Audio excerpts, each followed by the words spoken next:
city you burn, I'm gonna build one high.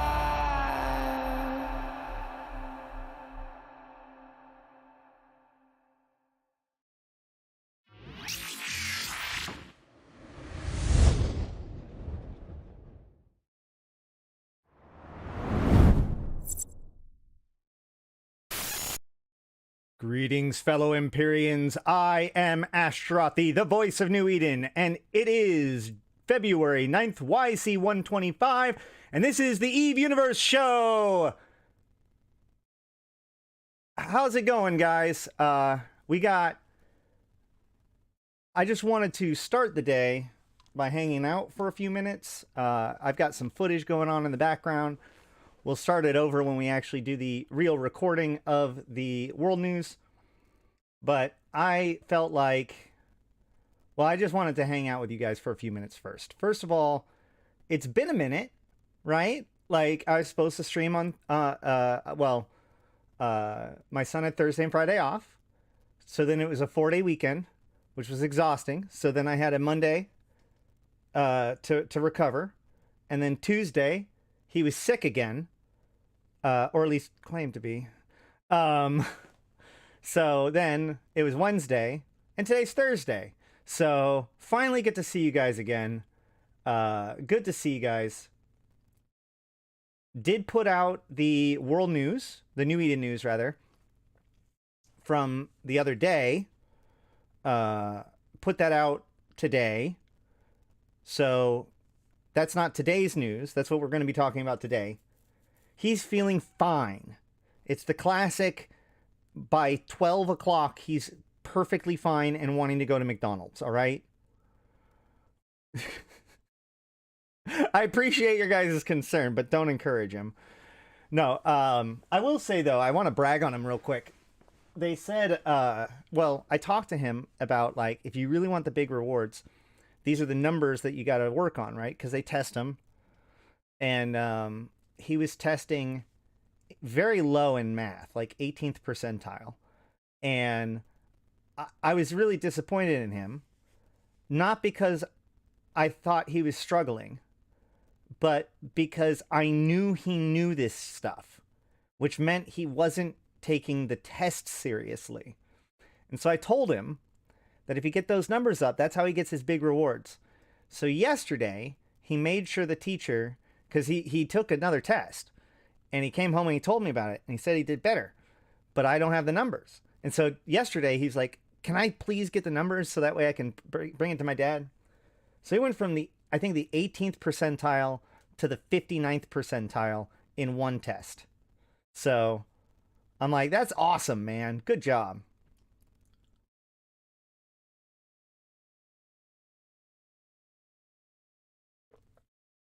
He's working on it. He's getting there. We all have to learn to be a human, right? Some people just have a harder time than others. Yeah, exactly. Good job. And of course, the guinea pigs have gotten plenty of likes and are doing quite well at the moment. Although you never know, so keep them coming. Keep a regular intake. I've been thinking about doing like a thing where, like, if people donate, then I show the guinea pigs, or like getting some guinea pig footage, a guinea pig cam even. If anybody's interested, let me know. I want to be an immortal pilot. Exactly. I don't want to be him. You know, I know them feels, right? It's hard to care about stuff that you don't like. Yeah. Well, like, so the problem is that the problem with a test is that he has to do it until he's done. So if he's not rewarded or anything if there's no consequence for what score he gets, then all he's going to do is attempt to complete it as fast as possible. Does that make sense?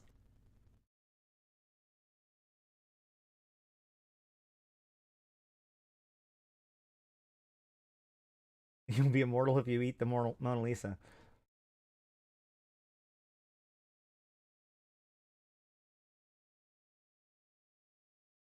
Wait, Dutch, you don't just plug things into your brain? casual.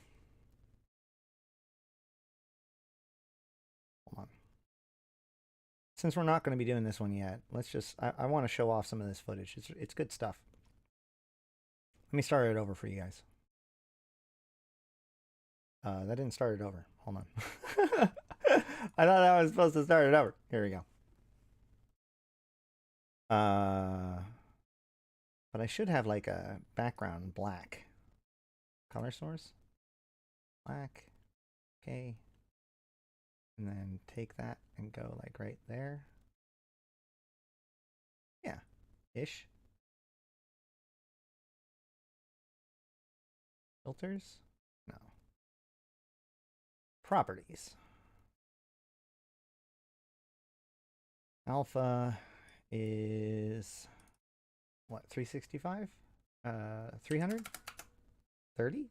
What? No. Select color. What is alpha channel? AA? No. What can I be? Make it 100. Can I make it 300? No. 200? 256? 255? Aha! I figured it out. 200?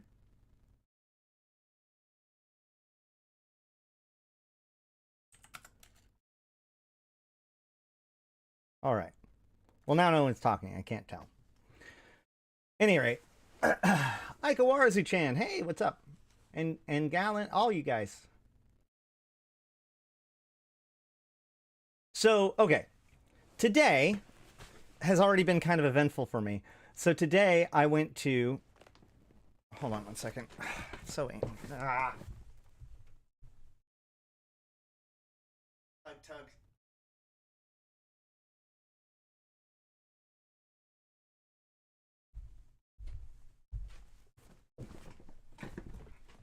All right. So, hold on. I got what I did wrong. Give me a second. There we go. So much better.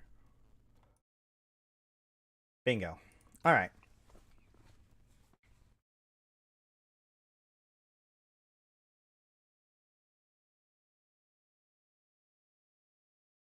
Okay. So, guinea pig aggro. All right. So, where was I? Oh, yeah. So I went to go take out, or I was going to go do like my laundry. And I was like, okay, I'm going to go take out my trash, check the laundry to see if there's any washers open, and check my mail, because I don't check my mail as much as I need to. And when I got to my mail, I got something that made me really excited, and then something that made me almost have a heart attack. So first things first, I finally got it in. I feel bad about this because I feel like I should be like, you should get one of these, but now they're no longer sold, so I can't say that. But you should get one of these. This is really cool. I'm a big fan of it. So that finally came in today. My dad got me that for Christmas. How's the cat doing? The cat is doing very well at the farm. So the other thing I got was a subpoena, which freaked me out, right? Because I have this fear. I have this fear in my mind at all times that like there's something I'm not paying attention to, and like suddenly I'm gonna get some thing that basically tells you, hey, by the way, you're effed, right? And so I had a heart attack, right? Turns out it's okay. I was apparently a witness to something that I now need to talk about. But man, getting a piece of paper, like I'm just going through my mail. I'm like, oh, that's probably a bill. That's probably a bill. Junk. And seeing that word on there, whoo, I was shaking so hard after that. Because like I said, that's like my biggest fear, dude. Like, oh, you haven't paid this thing in so long that you didn't even realize existed. Or you didn't do this thing.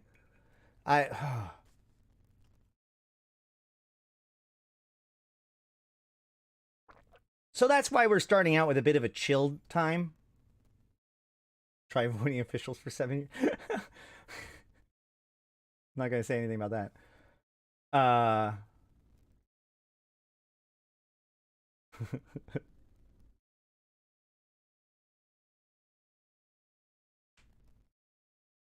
well, I mean, like, I've seen weird things like that happen where, like, somebody didn't do something and they thought they were supposed to. Like, something as simple as, like, a parking ticket. And then, like, suddenly, like, your entire life melts down.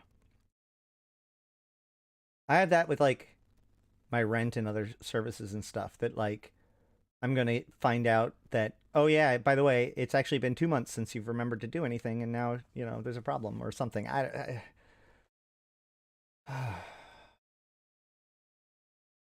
It's just one of those things. It's the internal anxiety of an ADHD person because you do end up forgetting a bunch, and that does come back to bite you a lot. It's just at what scale, you know? Uh yes, this should be a reminder. Go go brush your teeth, go pay your bill. It is well, it's not quite the beginning of the month anymore. Hey, what's up, the lazy one? Uh so yeah, I did put out the video this morning, and that's doing quite well. I put out the video yesterday of the interview with sorry in advance, which I put on there sorry in advanced, like with a D, which is like to move forward as opposed to like they advanced. So it's definitely the wrong word. And I got called out for it in the comments, and the only thing I can say to that is sorry. I mean, at this point, if I correct it, I feel like I'm going back on like the theme of the whole thing. Drink water. Oh, hey, look at this. Oh no, my video has a thing on it. Well, whatever. I thought I cut out all the bad stuff.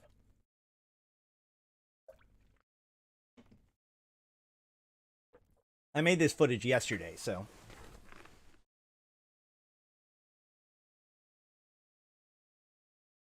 Oh, excuse me. Oh, shit. Excuse me.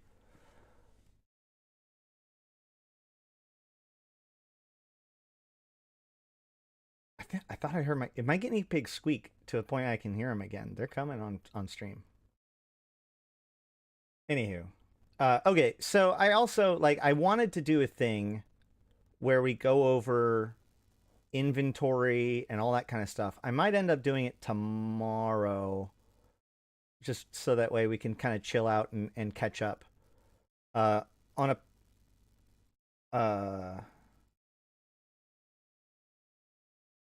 if you haven't noticed, it's now been over a month without my my Adderall because it's now become a nationwide problem.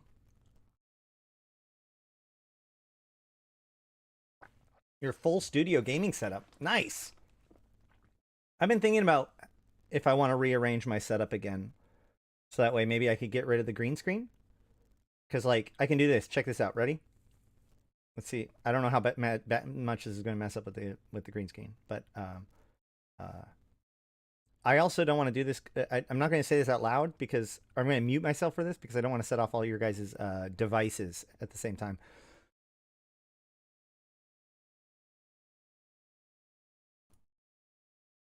Huh? Huh? All right. Hold on. Turn the office purple. Hey!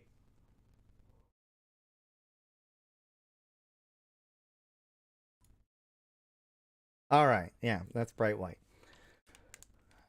Oh, you've been yeah.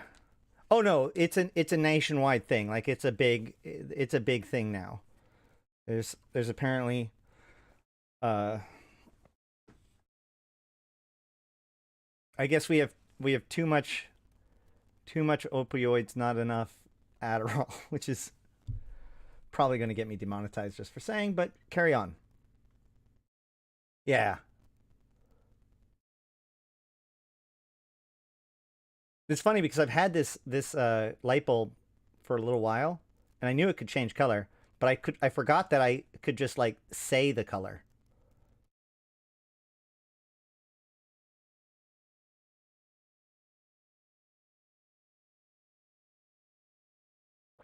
Are you suggesting that my setup is an absolute mess? Have you seen behind the curtain or something? Because, I mean, you're right.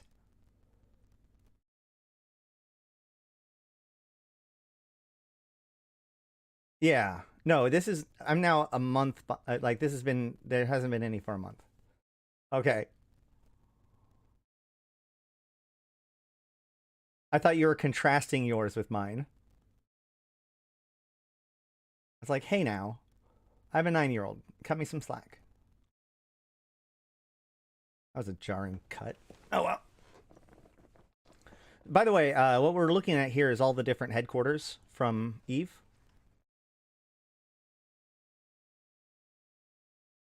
All right. It's been almost 30 minutes.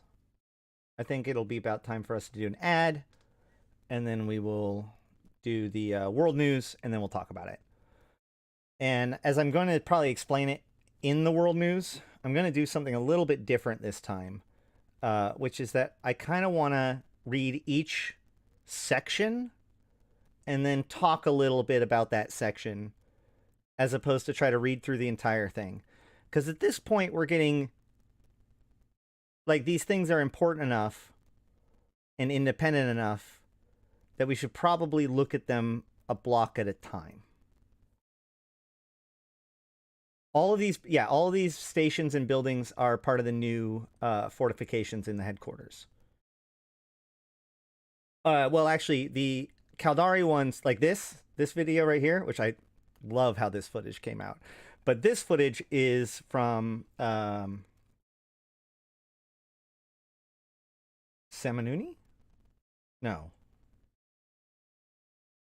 Yes. Yes. This is from Seminuni. No. No, this is from Ammo. This is from Ammo, I'm pretty sure. Or, not Ammo. Onamon. This is Onamon. Thank you. The Mimitar and Caldari, the Mimitar and Amar ones have a much less built-up fortifications at this point, which is why they're just sweeping shots of one building, more or less, or the gate. The very first footage was the transmuter under construction. And then this is the Caldari one.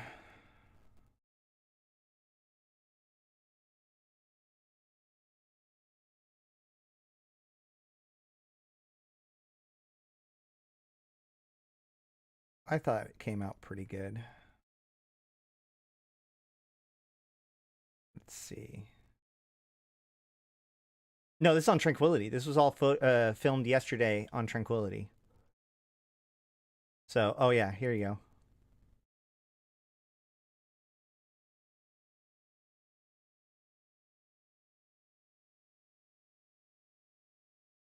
This is like, remember, this is one facility. Yeah, this was meant to be kind of like B-roll, because today we're going to be discussing the HQs. But I couldn't make a tight cut of it yet. I just wanted to snip it, the garbage parts out, and put this together for you guys today.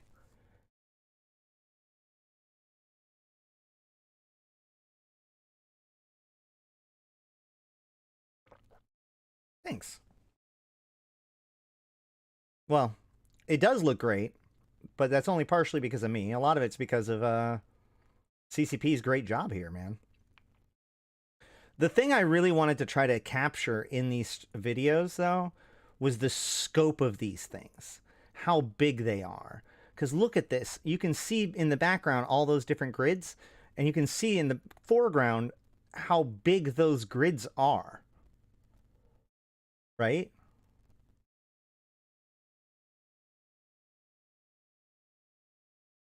This thing is like several hundred kilometers wide. Oh yeah, this is another good footage. This is going to cut again because I didn't get this cut as good. I think this is the one that eventually becomes like the numbered one that we really liked.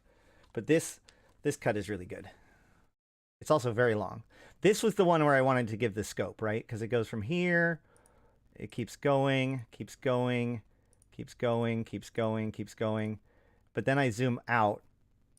Wait, did I? Yeah, that's how big the facility is.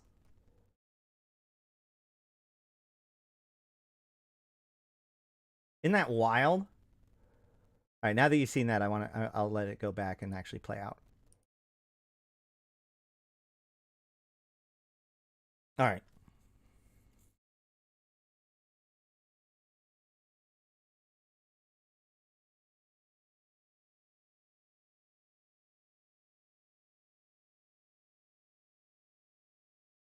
I do also. Hey, all right, Danica. Oh, 7.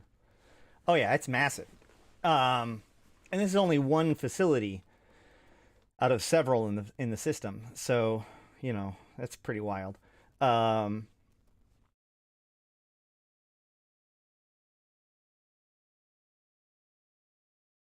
well, there are stations. Like there's a station that's integrated with this. You can dock in like a lot of these facilities are built around stations, either old ones or new ones.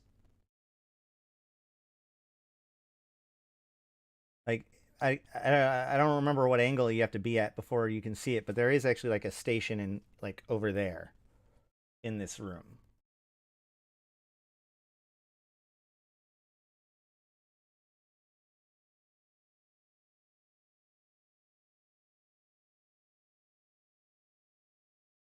I'm I'm not sure what the question mark is.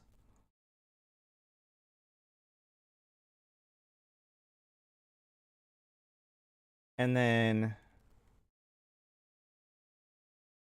I guess, oh, what is this? This is one of the Caldari facilities in, like I said, I'm pretty sure this is an Onamon. Yeah, this is an Onamon. Just like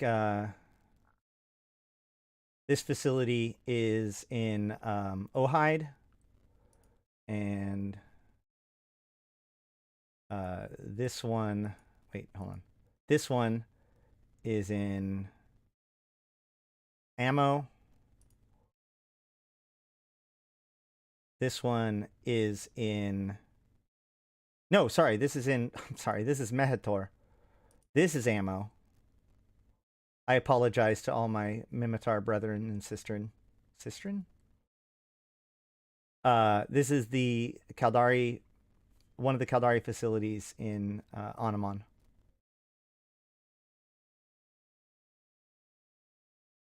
Yeah, the Uli Accords have kind of fallen apart already.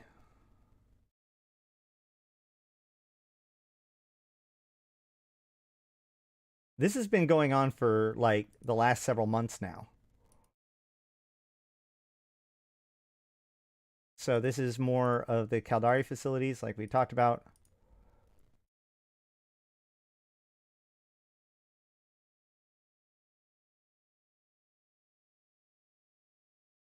If you want to see the Gallente one, I got that one too. Ready? This is the Gallente facility. This is one of the Gallente facilities in Intaki. What's it for? Well, it's hard to say. So one thing is that the Navy is visible as they build up and as they deploy, which can be seemingly telling of like when something is about to happen. They've made several new stations via this method, and the next faction campaign is coming very soon. So when we're done with all of this, when I'm done with the world news, we'll talk a little bit about that, which we should probably get to because it's been over 30 minutes now. But yeah, this footage kind of just goes like, hello? Oh, this footage goes like,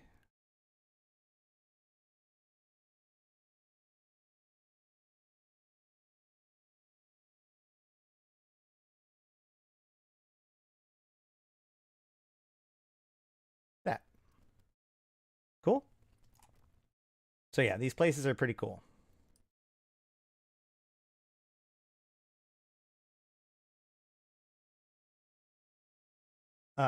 Yeah, this is the new dynamic universe. That is part of it. Maybe the Empires are finally going to realize it's time to fight Concord.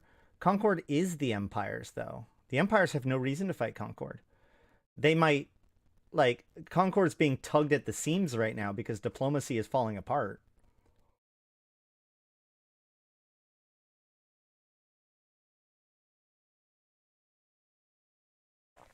Whether or not they're going to have a long-term function, I don't know. They do show a visual representation of the building forces within the area. Unknown whether or not that's going to actually end up being like a thing, right? Like whether or not we have to like turn in supplies, and as we turn in supplies, you can see them get built up or something like that. Like I don't know. I don't know. They've all I know is that they've been building these things since like October. So anytime any system that's been involved in these new faction warfare campaigns, all the way back to Othanoon and the transmuter being built, all of those systems, or well, especially on the Caldari Gallente side, have been basically building these facilities in mass in every system that is touched by it.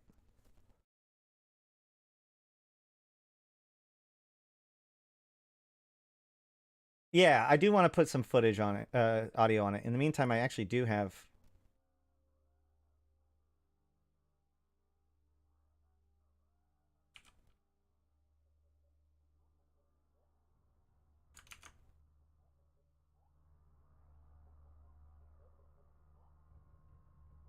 There. Yeah, wait. Maybe that'll work. Is that going to work?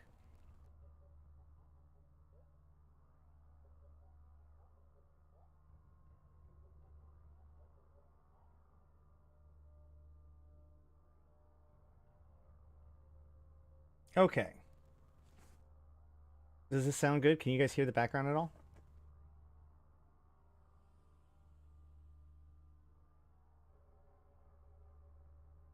Yeah. Flowing. Exactly. I like it. Yeah. Well, in the actual video, I can put in uh, different audio, I guess. Although I guess if I put the audio on now, whatever. If I wanted to do that, I'd have to have no music on as I record. Which, I mean, I guess isn't terrible. But I think this is going to be more functional. All right, let's go ahead and get started. I'm going to put one more add-on, and like I said, we'll jump into it.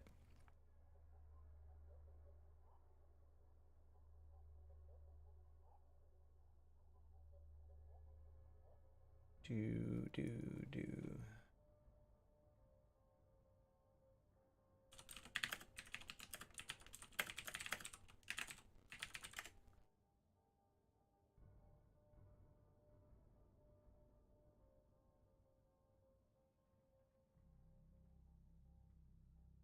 And put the browser back on. Sweet. Yes, exactly. Make sure to like the video and subscribe to the channel if you haven't. All that stuff. It is very pretty. I've been playing it for 10 years and I can't get over how pretty it is. All right.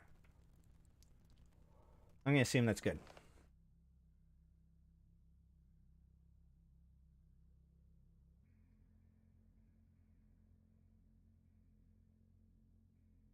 How am I going to do this?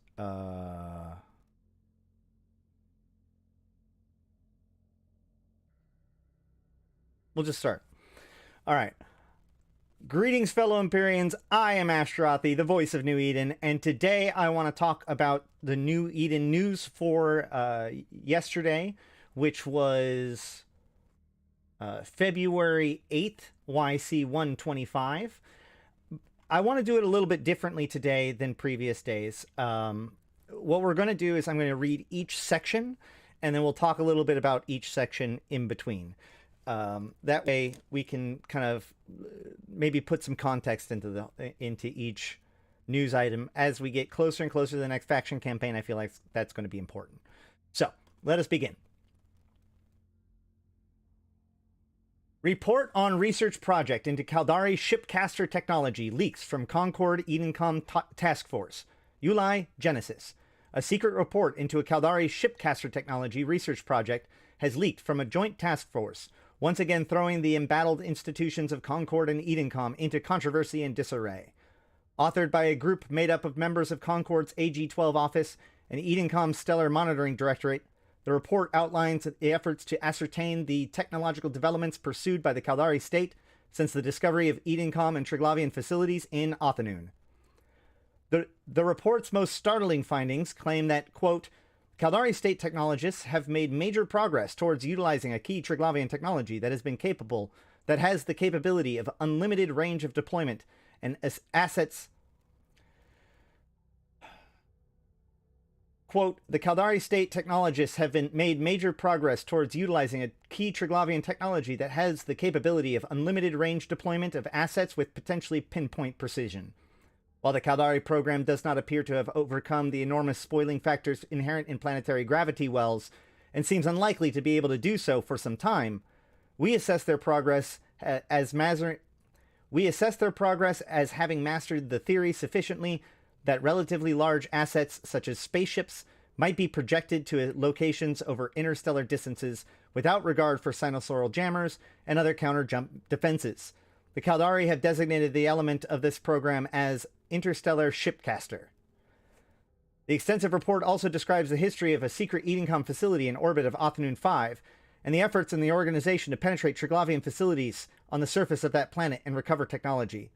A brief precis of events indicate Edencom efforts at monitoring and infiltration were met with an extreme response from Triglavian forces, but also describe an energetic orbital event apparently triggered by Edencom counterattacks that disrupted both sides and led to a mutual retreat by Edencom and Triglavian forces. The report also alleges that Caldari forces attracted by reports of the conflict and disruptive phenomena took advantage of the situation to, quote, seize Edencom property and data, end quote, in an act that led directly to the Surthut campaign and the Caldari state's successful campaign to recover Triglavian relay data. Notably, the report indicates that AG-12, formerly the SCC's Interstellar Technology Sharing Audit and Inspection Office, used agents of the DED Warranted Regulation of Interstellar Technology Sharing, RITS, unit to, quote, facilitate acquisitions of relevant Caldari state data and ascertain progress on this sanctioned field of technology. The Caldari State's Chief Executive Panel has reacted with fury over the revelations that RITS agents were, quote, spying on vital state research programs under the guise of Edencom cooperation protocols, end quote, and has formally lodged a protest with Concord Assembly. The CEP has also issued a directive to the Caldari Business Tribunal authorizing seizure of all identifiable RITS assets within the Caldari state, quote, by any and all state-registered corporations as agents of the Chief Executive Panel, end quote.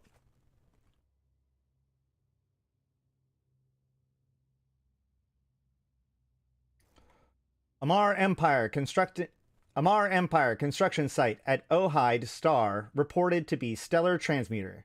Ohide devoid. A new Amar stellar transmuter is under construction at a site around... I said we were going to talk about each one when we get between them.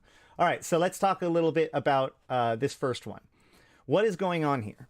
Well, several months ago, a Edencom facility in the system of Othanoon, which was a Triglavian controlled minor victory, started decloaking around the planet Othanoon 5, which is a storm planet. Now, we've had recent reports up until that point that there was Triglavian activity both on the storm planets of Othanoon 5 as well as the larger Surthold constellation. That the Triglavians have particularly occupied this system, or at least it had been detected. And the decloaking Edencom facility triggered a conflict to try to secure the area, which the Caldari won, because at the time the Caldari had much more superior forces and control of the area. So they solidified control, and it was Caldari forces that were able to enter into Othanoon, the Othanoon facility, and recover the data therein, where they found the information about a Triglavian stronghold on the surface of Othanoon 5 They show an Edencom probe going down there and then getting shot down by an automated drone on Othanoon 5. This triggers a project by both teams to build stargates to Othanoon. The Gallentes was originating from a Mignon. The Caldaris was originating from the Edencom fortress of Samanuni, the home system of the now CEP chairman Akimaka Saraki.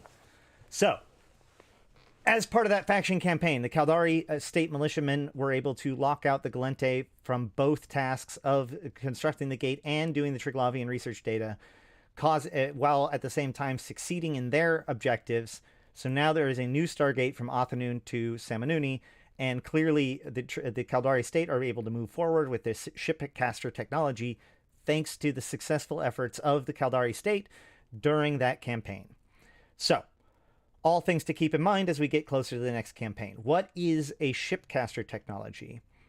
Well, so the thing is that Triglavians have had a history of being able to teleport things around. Not only do they have the ability to create the conduits that they use as stargates in order to get from one place to another, not only do they seem to have a bit of a mastery of the filament technology that we don't necessarily have, and the ability to manipulate space-time in order to get the effects that they want. There is an instance back in Esmis 3, when the planet of Esmis 3 had a colony, Lost Hope, I think it was, or something, that was basically everybody was removed from that colony, all biological matter all matter on a molecular level. And they all mysteriously were discovered on the system of Gonard 2, or the planet of Gonard 2, a little while later, showing that Triglavians have transportation technology. And of course, the last world news kind of hinted at the fact that they could have even personnel transport. Now, the Caldari have not gotten that far, but perhaps, the grosser the thing, the bigger the thing, the less precision that is required. And so they have effectively began mastering a device that seems to be almost like a filament on demand, right? This could be potentially be some sort of structure that could be used as like a catapult in order to give a one-way jump to a location. Now, the fact that it does not require, or the fact that it can get around Sanojammers is pretty remarkable. It will be interesting to see where this goes. This could very well easily be something as simple as a new way for Caldari people, or this is a new facility that lets people to get to either to Pochfin or wormhole space or something like that, right? It's hard to say. It's also worth noting that, like, this plus what we also see in the transmuters actually implies that there are actually multiple technologies that these events are coming out with. I've speculated in the past that what we're getting is a transmuter, and we'll talk more about that later. But this Shipcaster seems like even yet another new function that, under certain conditions, players might be able to utilize, either in structure form or something else. We'll have to see as it goes on, but it's very possible that we will see some of this as part of the new faction campaign that should be starting any time now. All right.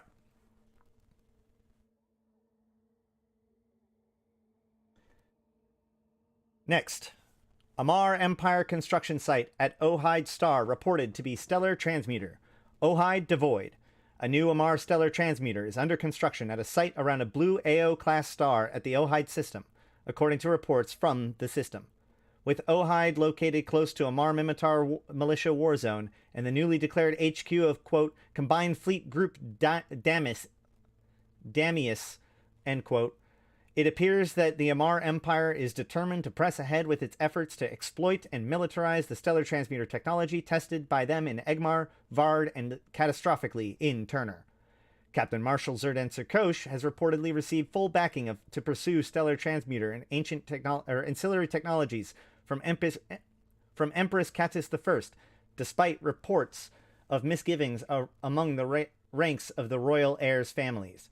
Since the Triglavian invasions and the acquisition of stellar transmuter technology by Amar exploitation of the captured Arshat transmuter, imperial policy has shifted dramatically towards increasing militancy and a steady ratcheting of expansionist rhetoric.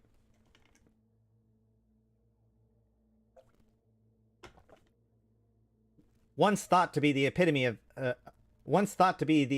the strategy of divine patience, Empress Caddis has shifted gears from a mercantile, diplomacy-oriented leader to preside over an Amarr empire that has made huge strides to rebuild its fleets, recruit new legions, and rearm a war machine aimed at accelerating a new reclaiming.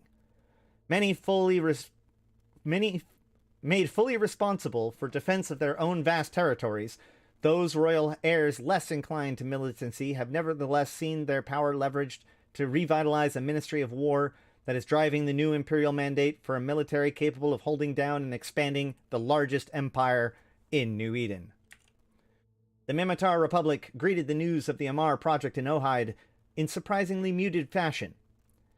Ambassador Kaitan Yun declaring the construction predictable and, to be sure, predicted by us long since. There are persistent rumors that at the Great Caravanserai on Matar. There are persistent rumors at the Great Caravanserai on Matar that the Minmatar have decided to, quote, fight fire with fire, end quote, and embark on their own stellar transmuter project. The Gallente Federation's Office of the President issued a release in which Celis Agard's administration, quote, deplores the reckless move to further experiment with technologies proven to have devastating consequences for all of New Eden, end quote. For their part, the Caldari state has remained silent on the matter, though sources high in the several Big 8 megacorporations are said to view the rise of expansionist thinking in the Empire with great concern. All right, so what's happening here? Well, obviously, like I said, the Amarr built 3 stellar transmuters during the last faction campaign. And the Amarr and the Minmatar both completed their research projects. Now, of the 3 stellar transmuters, which were all within the militia war zone, 2 of them were recaptured by the Minmatar. The Minmatar were able to successfully shut down their stargates, but upon the 2 being captured, the third, the one in Turner, began to destabilize until there was a massive kernel mass injection. This big burst that we all got to experience that took everybody's hold down to 20%, destroyed a lot of structures, and it decimated the planet of Turner 1 as well as the station around it. That event was caused due to that experimentation. However, the Amarr have announced that that was considered to be a success, so they are moving forward with their experiment. Now, what's interesting about this one is that it is in high sec, which means without something bizarre happening, unlike the last time, it'll be much more difficult for players to actually disrupt the attempts for this transmuter to be turned on, right? We can't capture the system from the Amarr. However, it does note here that it is close to the war zone, but it was also noted actually on the Beaver show, I think is what they now call it, the Sorry in Advance show. They were talking about this, and they mentioned that this also happens to be a pretty major link on the route between Jita and Amarr, now that Niarj is gone. So if this system was to go catastrophically wrong, it could further destroy and perhaps even forever break off a pure high-sec to high-sec link between Jita and Amarr, which would be pretty wild. So there's plenty of things now in play that could very well be part of the faction campaign here. This also, what's important to note is that Conid and Lidai were caught doing research around AO stars in Aridia. So if you consider that and then Aridia was one, there could be a third transmuter that they no longer want they want to keep all 3 of them within secured locations now. So this could sync up with a third transmuter where they could try to link these disparate areas together, which would be pretty incredible feat of engineering and incredibly useful to the Amarr, as it would stitch together their empire, their otherwise extremely vast empire, with a couple of quick jumps. So the fact that the Minmatar are continuing their own research of this as well is kind of troubling. So you got to think about it this way. The Minmatar are the only other people that know the data or have the data from the transmuters. They both captured the transmuters and also got the data from the transmuters. They successfully completed their research project. So the fact that the Minmatar are moving forward with it means that they know what's going on and they want it too. So regardless of how dangerous this is, regardless of how disruptive it is, the Minmatar have opted to pursue this technology as well, rather than expose it to the wider cluster, or community, the galactic community. So this is going to be interesting to keep an eye on as well.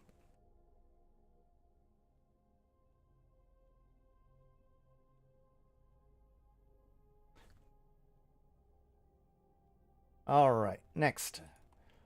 Republic further fortifies ammo to establish unified warzone headquarters. Ammo Metropolis. Minmatar Republic forces have further fortified the ammo system as Hetman General Kenneth Filmer, Unified Territorial Liberation Command, expands its headquarters and role in administration of operations to push back Amar Empire occupation of the Republic's territory in the militia warzone. General Filmer issued orders on behalf of the Tribal Council and Samatar Malatu Shakur that underline the importance of an ongoing fortification of gates and the construction of additional Republic fleet station in the system.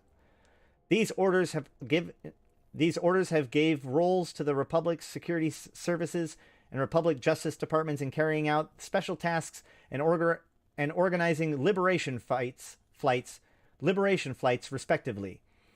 The prospect of completing security agents operation the prospect of competing security agencies operating even further into the sphere of the war zone and nearby high security systems has increased concerns of the Republic becoming a police state, contrary to the ideals of the Tribal Republic.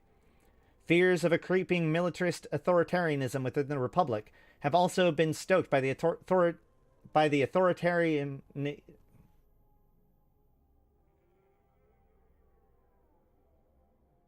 authorization. Is it authorization? Authorization. Oh my god. By the authorization of search and disdain. Jesus fucking Christ.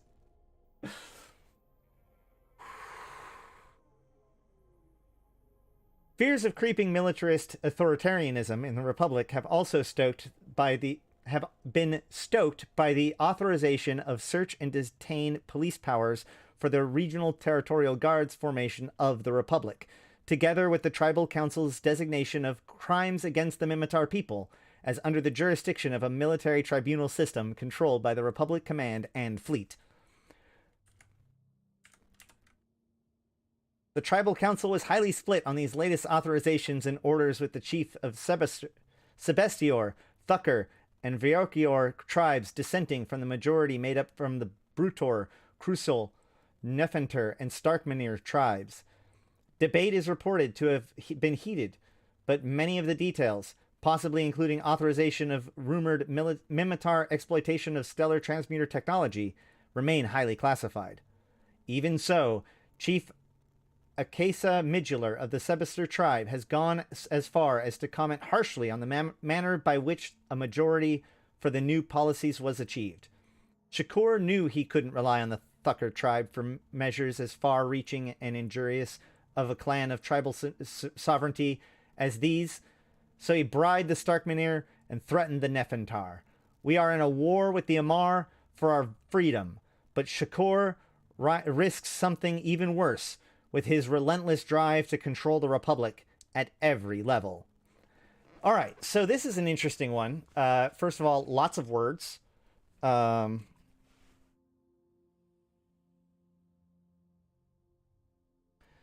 What's going on here? What I find most interesting about this one is how much it is focusing on Shakur. In the news, in the world news from last week, the last world news, one of the things that I adore Serdan Serkosh. He's probably one of my favorite dudes, just because everything that he says is just delicious, right?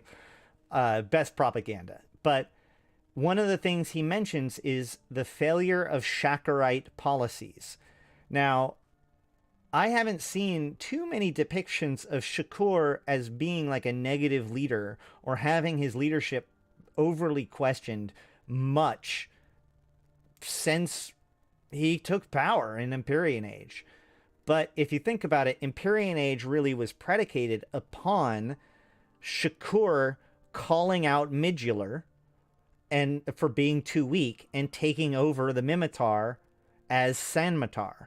So there's this really weird echo in this story where now Midullar, I assume daughter of Karen Midullar, is calling out Shakur for his policies and for not doing enough, and basically focusing on attempting to consolidate power over the Republic, versus fighting Amar, which makes a lot of sense because like cohesion within the Republic has always been one of the hardest things. Like them being like an actual Republic is something that's been strained on multiple occasions. And in fact, the failure to hold it all together was one of the ways that Shakur was able to wrestle power from Midullar.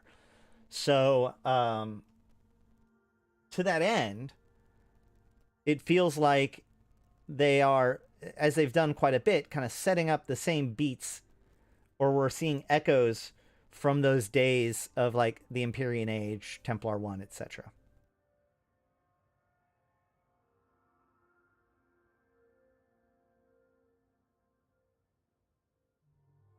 She wants to talk to the management. Exactly. All right. I also find it interesting that, like, basically, she's not just calling him out blankly because it was the chief of the Sebaster tribe that did it. So, like, after... oh, that was her dissenting opinion. Yes, okay, never mind. Yeah, she was part of the dissenting group, right. Starkmanir, of course the Starkmanir and the Nefantir are going to side with him because, like, they were the tribes from the Empyrean Age as well, right? Brutor is his tribe. Krasul, sure. Either way. Let's switch over to the other video.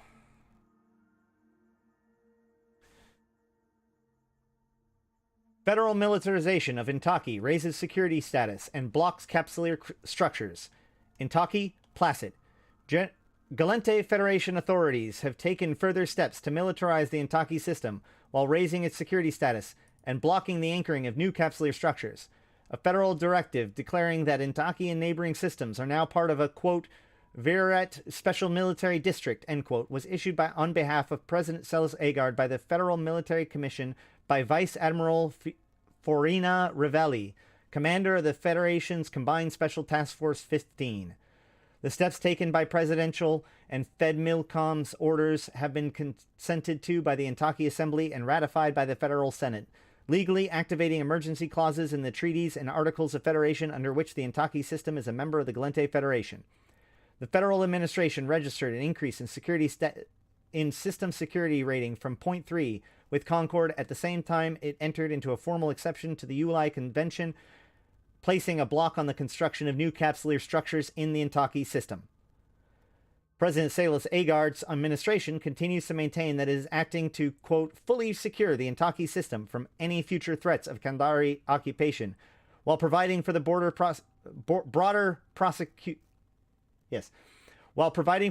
prosecution of efforts to... I don't feel like that's the correct word. Providing for the broader prosecution of efforts to fully liberate Gallente systems within the militia war zone, end quote. Critics of the increasing militarization of the Intaki by Federation forces allege the measures to be, quote, or comma, oh my god. Critics of the increasing militarization of Intaki by Federation forces alleged the measures to be, as Senator Suvio Belleron of the Intaki put it, quote, a flagrant and ongoing breach of essential sovereignty of the Intaki people as provided for by the federal constitution and all principles of the Federation, end quote. Supporters of President Agard point to the consent of the Intaki Assembly, with Senator Farron Shu dismissing Senator Belleron's position as amounting to, quote, Intaki for the Intaki and federalism for everyone else. As usual, Belleron is a central federalist cobbler, for whom the shoe pinches when he has to wear it. citing reports that a dissenting Intaki assembly members have been harassed, arrested, or otherwise suppressed by the Federation forces. Belleron hit back. Senator Shu, or quote, Senator Shu has made a career out of supporting authoritarianism in all of its guises, whether it be his Sengdo paymasters back home, or the federal military industrial money teat he openly suckles while Agard looks on fondly. While federal senators and other politicians trade verbal blows over this controversial policy over Intaki, many citizens continue to protest and counter-protest over the issue. A large anti-militarization rally on Lenoika Intaki Prime was broken up by federal Marines after a number of Federation offices were allegedly vandalized by protesters. Intaki autonomous activists have alleged agents provocateurs infiltrated the rally, but have also been forced to disavow the Free Intaki Army, a militant group outright calling for full independence that has claimed responsibility for a number of attacks on federal military and intelligence officials. And that is it. So, for this one, there's a lot of interesting things here. First of all, Intaki, the system of Intaki originally did have it in their charter that they would be remaining pretty much independent of the Federation, or at least more independent than a lot of other groups. So that's why there's this important thing about the execution of the special clause within the treaties and articles of Federation. Effectively, they pulled the nuclear option, as it were, in order to make this happen. Now, the system goes from 0.2 to 0.3. It started out with 0.1. Now it goes from 0.1 to 0.2. It's been pretty slow. So what do I think is going to happen here? Here's my prediction. Ready? I think that the next world event, the next, faction campaign, is going to, at least in part, be over the fate of Intaki. I think that what we have is the 2 constellations that were taken out of the war zone as part of Intaki will be put back into the war zone. They will be contestable. They may actually start as Galente's held systems to give the Gallente an advantage in those systems. But the idea being that if the Gallente can secure the area to a certain extent, then Intaki successfully becomes a 0.5 system. They get a cool HQ, etc., etc. If they fail to do so, then Intaki fails to become, continue to ratchet up, and they have to do something else. I think it would be an interesting way to do things, and if the next faction campaign is designed to correspond with the new direct enlistment program, where people can just join faction warfare and do plexes, this would be a really obvious thing for them to go and do. Is like, oh, hey, look, there's these 2 constellations in Intaki, or in the Gallente Caldari war zone that we're focusing on, and 1 constellation in Nullsec as part of this fight. Whereas on the Amar side, it's tougher to know what exactly they're going to be targeting as like a goal.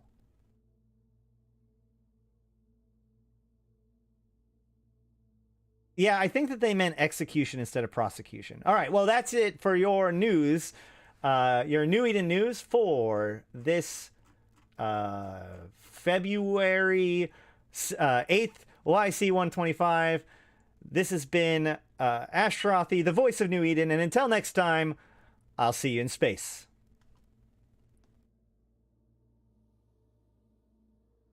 All right.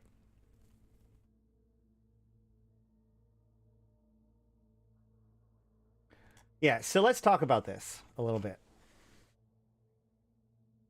The fish, this is the hand signal that says I'm not actually going offline. I'm only ending the stream, or the video for the stream. That's what the fish means. It's a hand signal. Thanks for the fish. So let's see. I do want to say that, like, Aderon Robotics and the Convocation of Empyreans has been doing, it's been really, really exciting to be part of it recently. I think that we've gotten over 100 members in the last like month or so. between the two organizations. And, we've had a lot of new people coming in, being super proactive.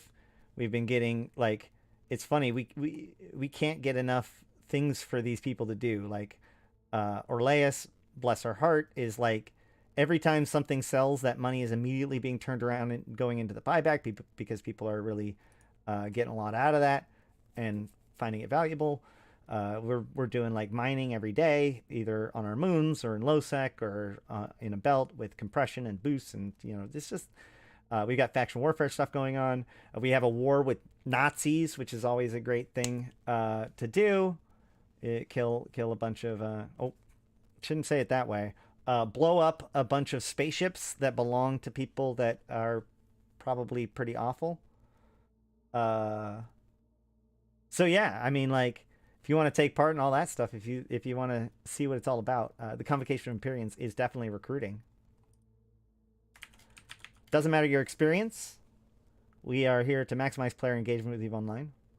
Happy to have you. All I know is that when my supply manager and senior recruiter are both crying to me that they have too much stuff to do, I know I'm doing something right. So it's been a lot of fun. A lot of times we've gotten to the point where we've actually started just like hanging out on comms even when we're not doing stuff together now, which is great. That's the way it's supposed to be. And the best news is that now, like, even if I'm not there, they still get on and they still hang out with each other. It's great. As much as people might want to try to claim it's like a cult of personalities, let me tell you, the idea that like things don't happen if I'm not there to make sure it happens is incredibly anxiety inducing. You feel like you're missing something in EVE current events? How far back do you want me to go, Vire?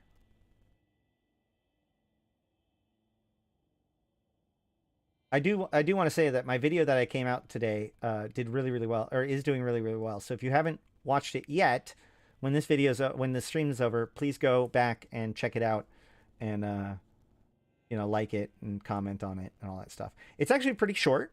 It's just the New Eden news from last week. Yeah, I do have a what's next video, but depending on where you're at, heck, in theory, if you just started the stream from the beginning here, or at least skip to the part where I actually started talking about something logical, like I covered basically all of the thing. You know what news isn't here? The Solitude thing. There does seem like there's a big underlying thing that has already happened that we don't know about yet.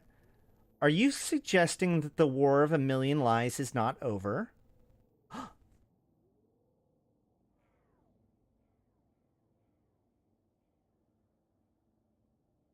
I want to know what exactly Edencom did in Othanoon.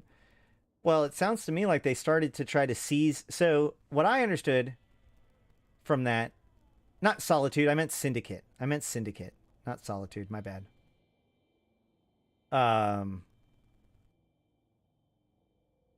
Yeah, so it sounds to me like Edencom attempted to raid the facilities on Othanoon, ended up getting like messed up, and then had to do some sort of explosion from orbit, maybe an orbital bombardment to the surface of Othanoon in order to get people out. But yet also the facility was killed. Like everybody in the facility was killed, but the bodies remained. It's weird, man. It's a weird one. Also, it's worth noting that, like, apparently the state didn't know about the teleportation technology until after they caught wind of Edencom surveillance. So that does question, what has Edencom been doing with it? Hey, Stadia Punk 07, thank you for that membership. Welcome to the team of supporters. Space slingshots. Yeah. it does make me wonder whether or not we're going to get thanks. We're going to get one technology per race depending on how things go, right? Yeah. All right. So if the Shipcaster is Caldari, the Pochvin linking or transmutation of the stars is Amarian. Or Mimitarian. The Gallente just like somebody in chat yesterday in the Discord was like, "Oh, the Gallente don't get any technology because we got shut out." It's like, yeah, instead we get territory.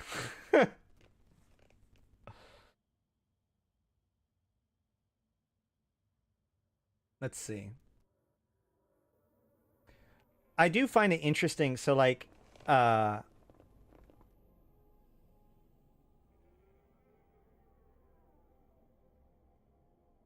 the EUTZ coverage these days? Is it mostly US like it used to be? There is a lot more EUTZ because of the fact that I've been hanging out.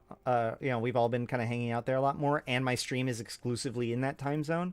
I'm not going to say that it is like super big, but for example, if you consider this EU time zone, there's 4 people in chat in voice comms right now. And I imagine we could potentially get more if we had something happening. I know that we have several people now that are really big in the EU time zone and are also really into being in the alliance. The thing is that like with faction warfare, it kind of makes it useful because we need people all the time, and they need ships on contract and LP buyback programs and stuff too. Yeah, we have a lot in the game right now. Okay, cool. Let me check real quick.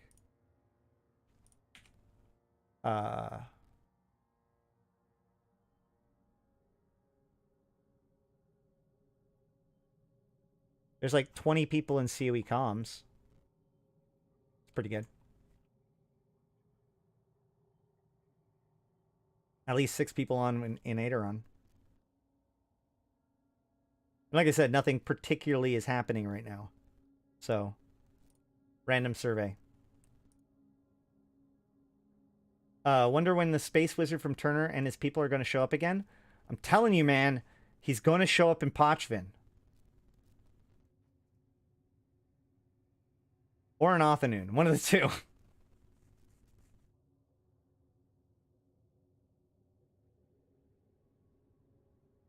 Because, so CCP has hinted that the fate of Turner's people are going to be something that we control. And I believe that they've also suggested that the fate of the Syndicate area is something that we're going to control. So that's what I'm thinking, is that like, so the next faction campaign. So here's my thought on the Caldari Gallente faction campaign one more time. What they do is they make the 2 constellations within here. Let me actually do it this way. We'll do it the right way.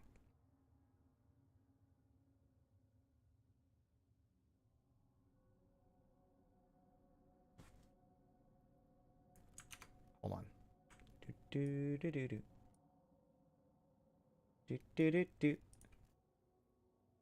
All right.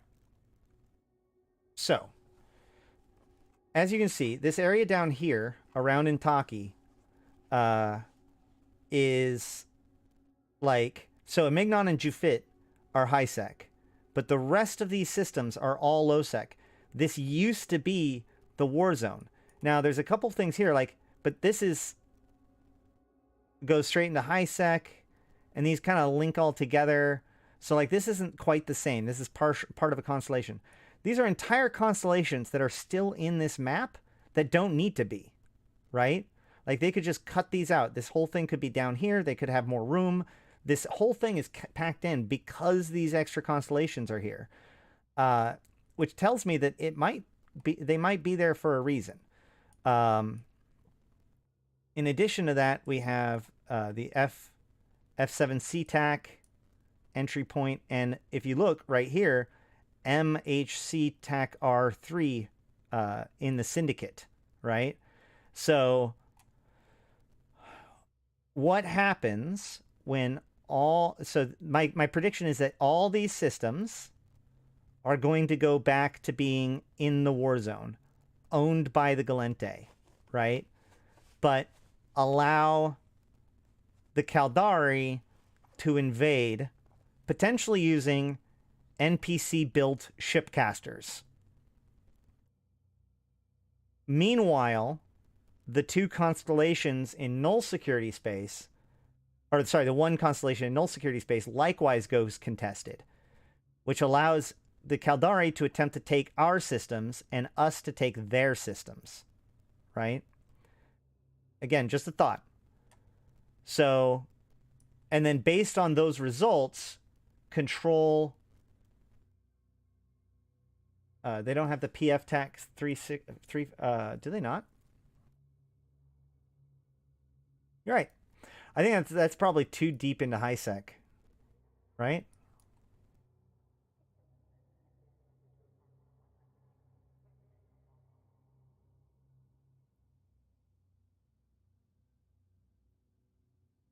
Because this is the system that goes straight into... Yeah. Yeah, this is the system that's in question, though. Because that's the system that goes Caldari State down here, Intaki Syndicate over here. You know, Poidot is 2 jumps away, with the Caldari base down here. So, if you think about it, they would just tack that area on right here in this big blank area. Which you can't see my cursor because I had it off earlier.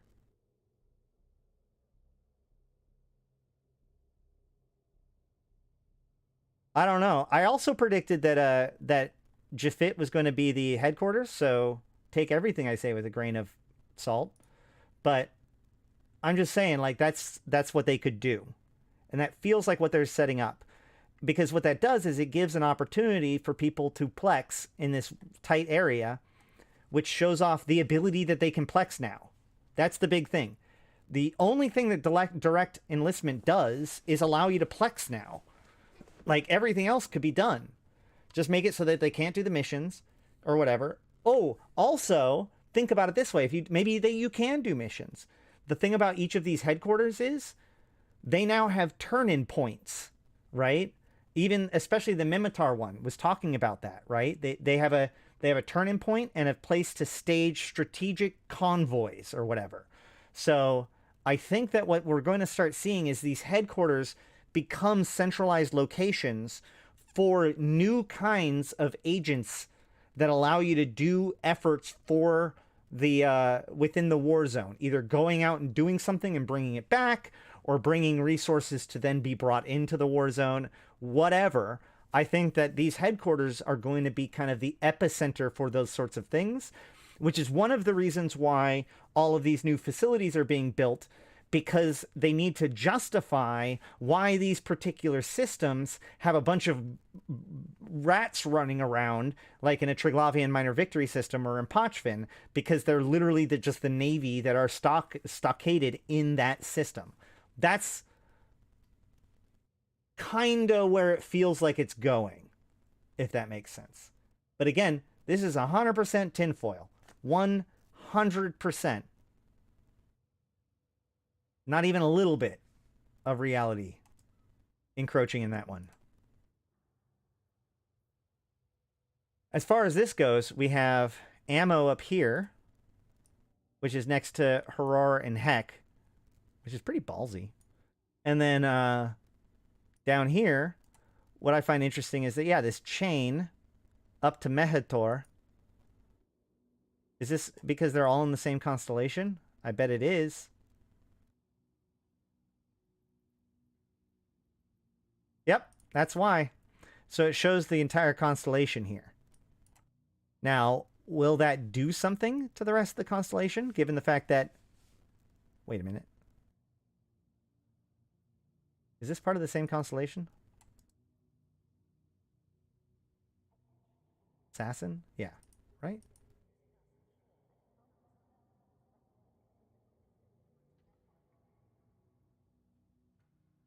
No, that's different. Okay, hold on.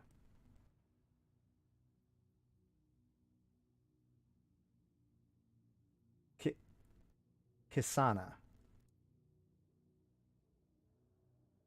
So yeah, that's kind of curious, isn't it? This entire constellation is high sec that isn't in the war zone. Now, one could argue that this is just to demonstrate the fact that you can jump between these systems to get from one point to the other. But it's really kind of odd that this contains Mehitor and Ohide, right? And then on the Caldari Gallente side, we have Samanuni and their entire constellation, even though this entire constellation is also high sec. Now, granted, that's because Samanuni connects to Athenoon, which might be the reason why this one does, because those connect, and so any system in a constellation that connects to the war zone is shown. That could be true.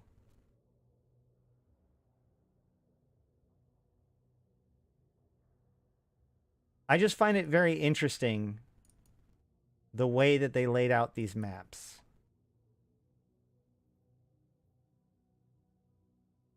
Oh, yeah, no, lead hat time, man. I'm telling you.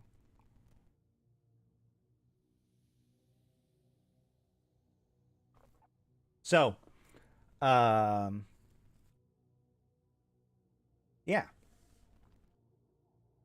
The other thing I was going to talk about today was I was going to go over items and inventory, but I was not able to pull together all of my thoughts on that. So we're going to talk about that probably tomorrow. My idea is I'm going to go over wallet, items, inventory, etc.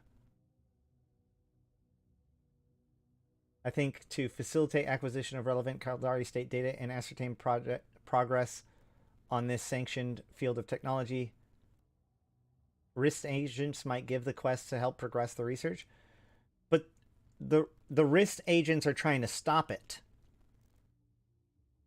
Sanctioned in this case means not allowed, right? Like they've had sanctions put against it.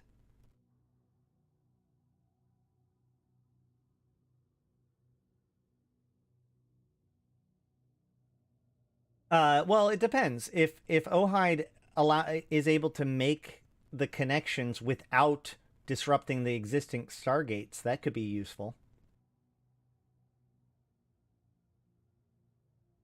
That statement is really confusing, but in essence, Rist, their job should be to prevent an empire from gaining an upper hand on technology above the other empires.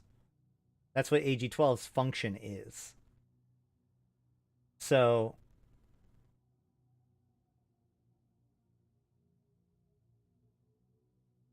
calling it a sanctioned field of technology, I believe, means that they don't like it.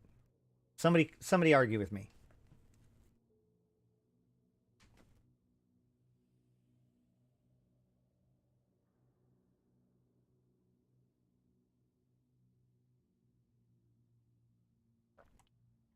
Oh, hold on. There's breaking news.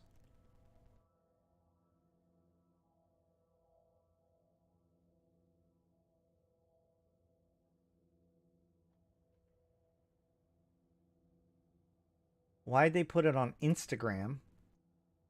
Is it on anything besides Instagram? Is it on Twitter?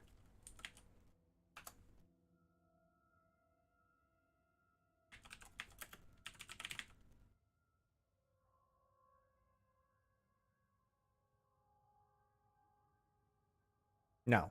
Of course not. Why would it be? Why what? Hold on.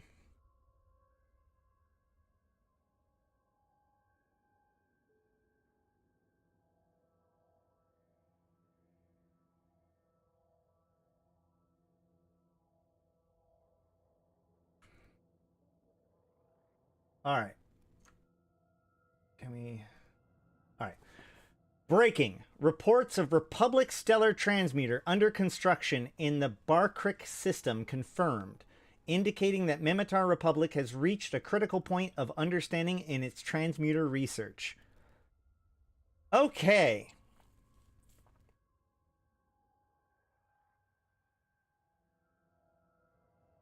I think somebody did suggest that earlier, but I took it as being part of the news that was like humming and hawing about it. So let's look at that. What is the Barcrick system?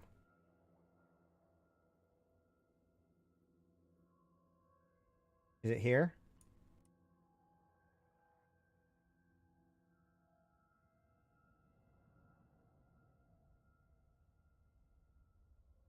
Okay. Bar. Yeah, Paladin RPG. Okay, yeah. Paladin RPG was the one that messaged me about this stuff too.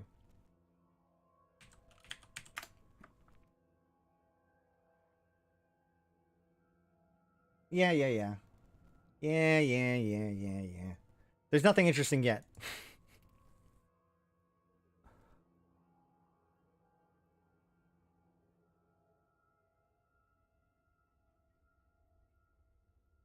Show a map. There.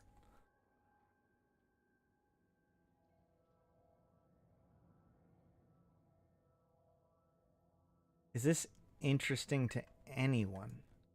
Oh, is that... Hold on. So this is Metropolis.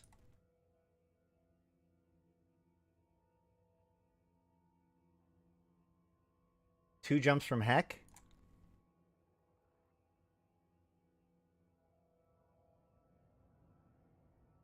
Oh, yeah. There it is. So, and there's Horror. Wait. Oh, no. Okay. Okay. So this constellation, like, kind of sits below...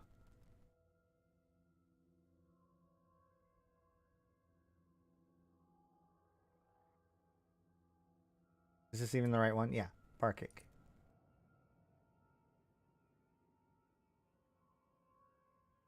It does look like everybody... Like, it's a giant arrow, right? There's Egmar. Wait, there's Egmar. There's Arnher, Anher, Lassanir.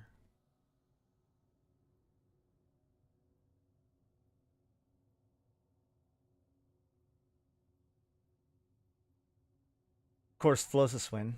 So that would put it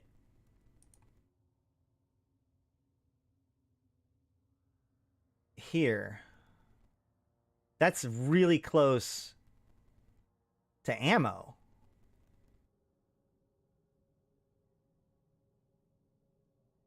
Okay, that makes sense, right? Because Mehator, Ohide is close to Mehator. Ammo is close to the new one. It's probably the AO Blue Star closest to their headquarters. It also... Yeah, they're both 3 jumps from the HQ. Also, I don't think either of them... If we go to Kybernauts.space...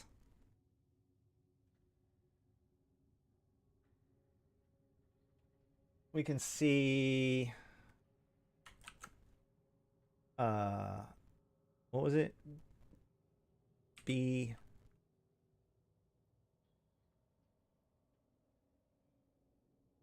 Bark. Yeah, Bark is not one. And Ohide. Yep. So both of these systems are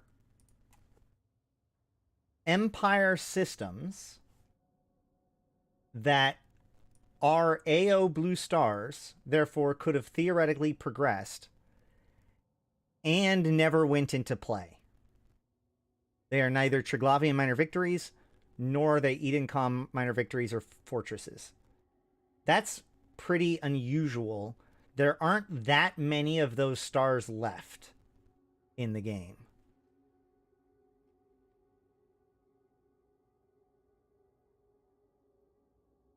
What if Ohide becomes low sec and faction warfare? It would make Kamela not be a permanent frontline and allow people to gate camp Jita Amar traffic in Ohide. Yeah, I don't know if the correct solution is just a second Abazon, right? Like, I want to believe that's not the answer. Now, what could be interesting is, what could be interesting? What could be interesting is, yes, they break that connection, but they're making new connections. So if you are friendly with the Amar, you can actually transport easily between these different areas. But if you're not friendly with Amar, you can't. Which changes now whether or not you're friendly with the Amar determines how easy it is, or how easily you can move. 07 and transport, right? Like maybe you can get good with the Caldari and then like use their Shipcaster in Jita to just teleport your freighter to Amar. Just boop.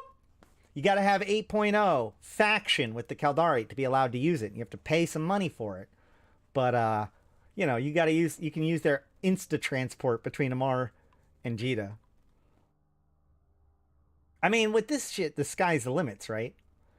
And as far as teleportation goes, by the way, guys, like we already have wormholes and micro wormholes. Like it's not actual necessarily teleportation. It's just transference of things through different layers of dimensions, right? Subspace, etc.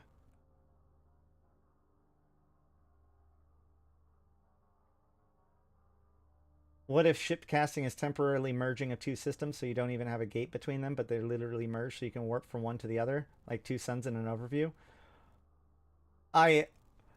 That sounds no offense. This is not insulting you as having the idea, but that sounds like a terrible idea. Like that terrible things would happen.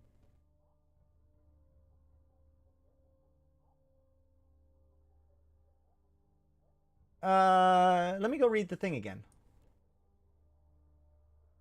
Uh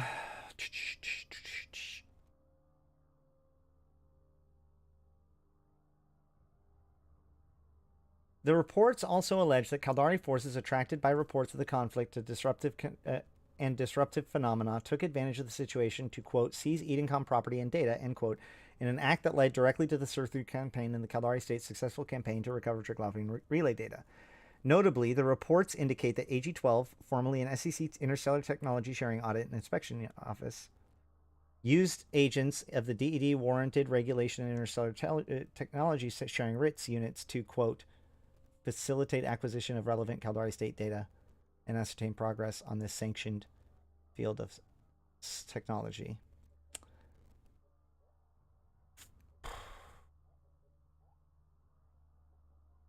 What is the report? Hold on, who's the report? An extensive... No, it's Edencom's report. A secret report into a Caldari Shipcaster technology research project has leaked from Joint Task Force, once again throwing the embattled institution of Caldari and Edencom into controversy and disarray. So it's from the perspective of AG-12. It's their report, and they're saying that this is a sanctioned activity. I know I didn't show it. Whatever.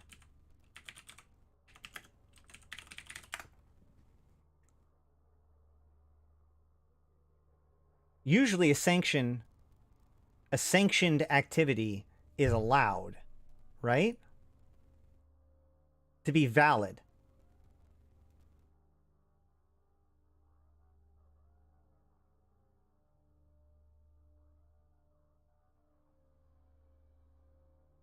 Whereas sanctioning or imposing sanctions is restrictions. But it'd be inappropriate.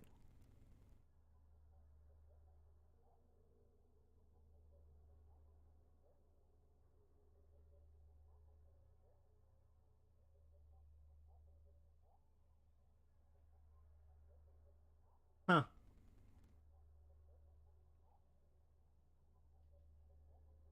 I don't know.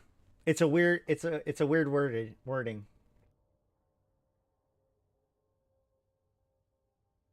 I would not know. Well, this is a report. Like, hold on. Overall, let's look at this, okay? Does it go both ways? That's funny. So it's like flammable and inflammable or whatever. Yeah, okay. I would say that it's a sanctionable activity. All right. But it says here, a secret report into Caldari's Shipcaster technology research project has leaked from a joint task force, once again throwing the embattled institution of Concord and Edencom into controversy and disarray.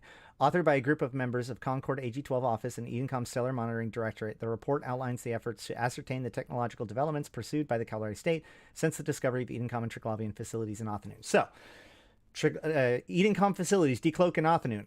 Caldari state, find it, search it. Now Edencom is monitoring what Caldari state is doing with that information. Their spies in the AG-12 have infiltrated various things in order to try to keep tabs on the technology being developed by the Caldari state from their seizure of the Edencom facility in Othanoon. The report's most startling findings claim that the Caldari state technologists have made major progress towards utilizing a key Triglavian technology that has capability of unlimited range deployment with assets of potentially pinpoint precision.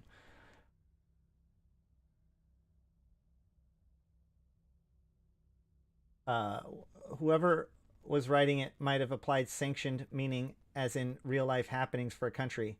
Not sure if writer knew it might be an approved action. Well, these would be the people saying whether or not it's approved.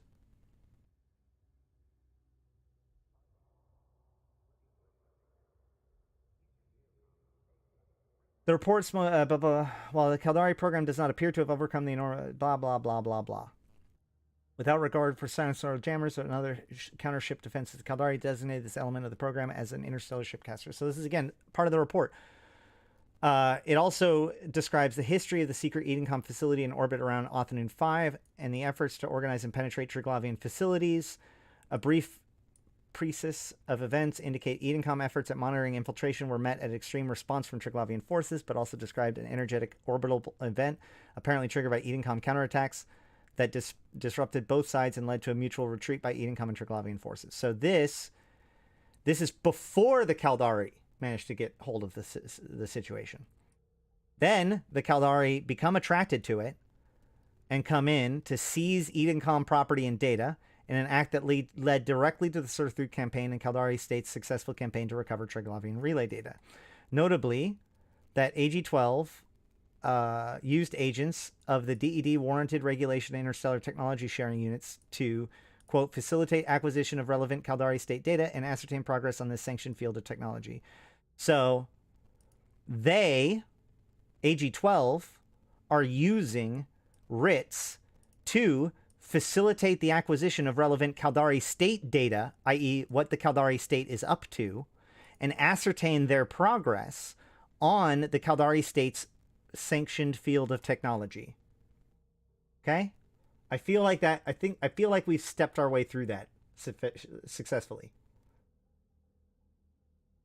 So basically this is saying that they used AG-12 agents in the RITS unit to investigate the Caldari state's data and look into their progress of this. We're just going to go disallowed.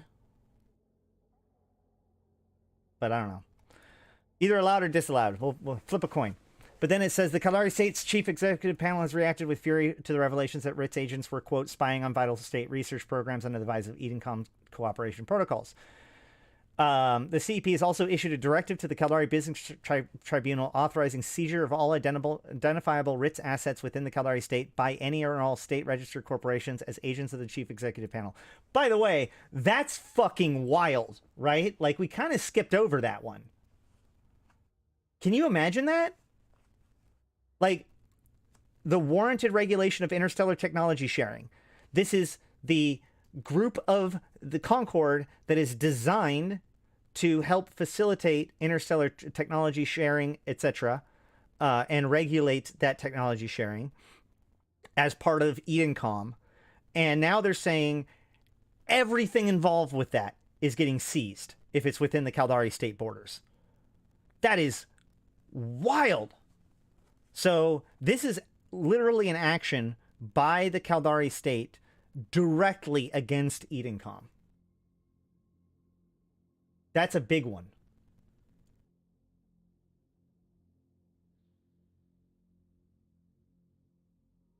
No, it's not the Caldari's report. It's not the Caldari. No, it's not the Caldari's report. It's Concord's report. And the report is saying that they used these guys to facilitate the acquisition of relevant Caldari state data.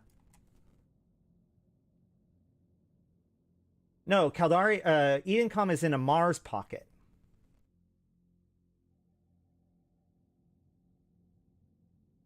But also AG12 and SCC are not necessarily Edencom, right?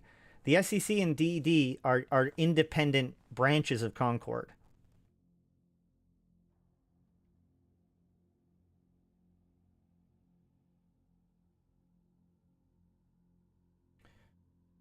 DED is Concord. So Edencom, okay, here's how this works. Real quick.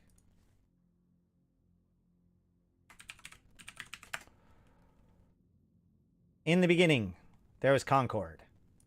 Concord has multiple divisions, okay? There's the Concord Aerospace, which does their shipbuilding and stuff.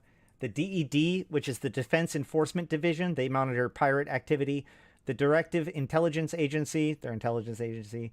Independent Gambling Commission, that's the IGC. They do all of the, like, events and stuff, like tournaments. The Inner Circle, that's the governing body. Project Discovery is the planetary discovery thing project from the exoplanets. And the Secure Commerce Commission manage all trade within the empires. Now, Edencom, there is actually a new group called Aegis. This is actually a branch of Concord. Concord's Authority for Emergency Interdiction and Security, which is known as Aegis, was created in response to the attacks on shipping lanes in YC-120, 2018. The Triglavian invasion in YC-121, 2019, Aegis became responsible for all of the orbital defenses and platforms, which then in YC-122, 2020, Aegis became the central command group for Edencom. So Edencom is independent in theory from Concord, but its core piece is a Concord agency.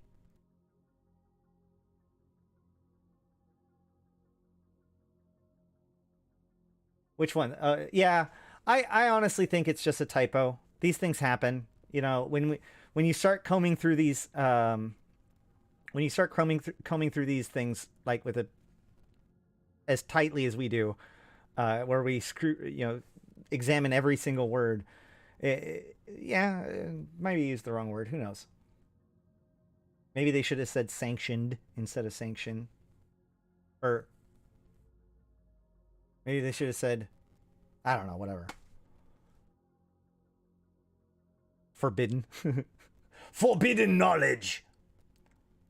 In a separate part of the way, Edencom don't affect Concord standings. Exactly, yeah.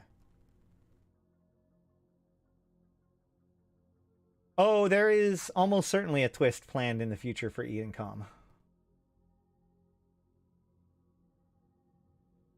The Mimitar say that they Amar are not your friend. There is, like, this has felt like it's going back to, like, proper old school EVE Online politics, right? Where, like, the lines are not that cut and dry, you know? Katastesh Murkon's expansionism is actually pretty interesting, especially when you put that with House Sorum and House Artichoper kind of working together, since they're the ones that kind of had their given the worst end of the deal by Caddis. All of the stuff with the whole situation with Intaki is really interesting.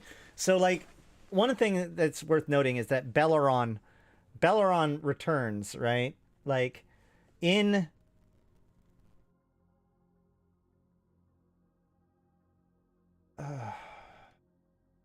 Do I have this ready to go? Hold on. In my lore portal, I should have information about Belleron.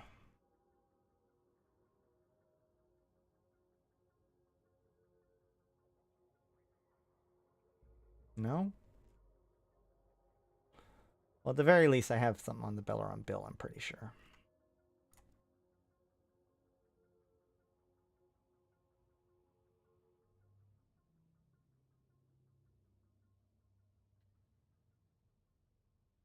Belleron bill. I'm thoroughly invested in where this is all going. It's great how nebulous everything is right now.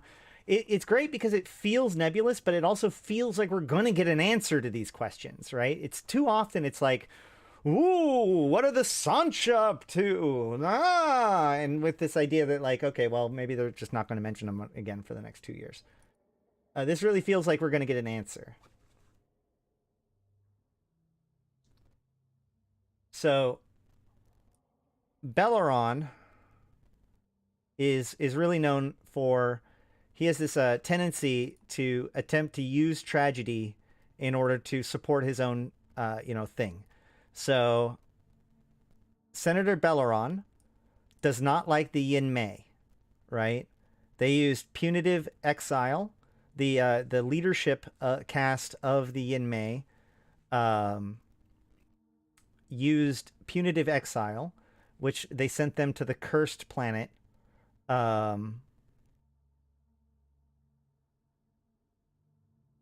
Within their system.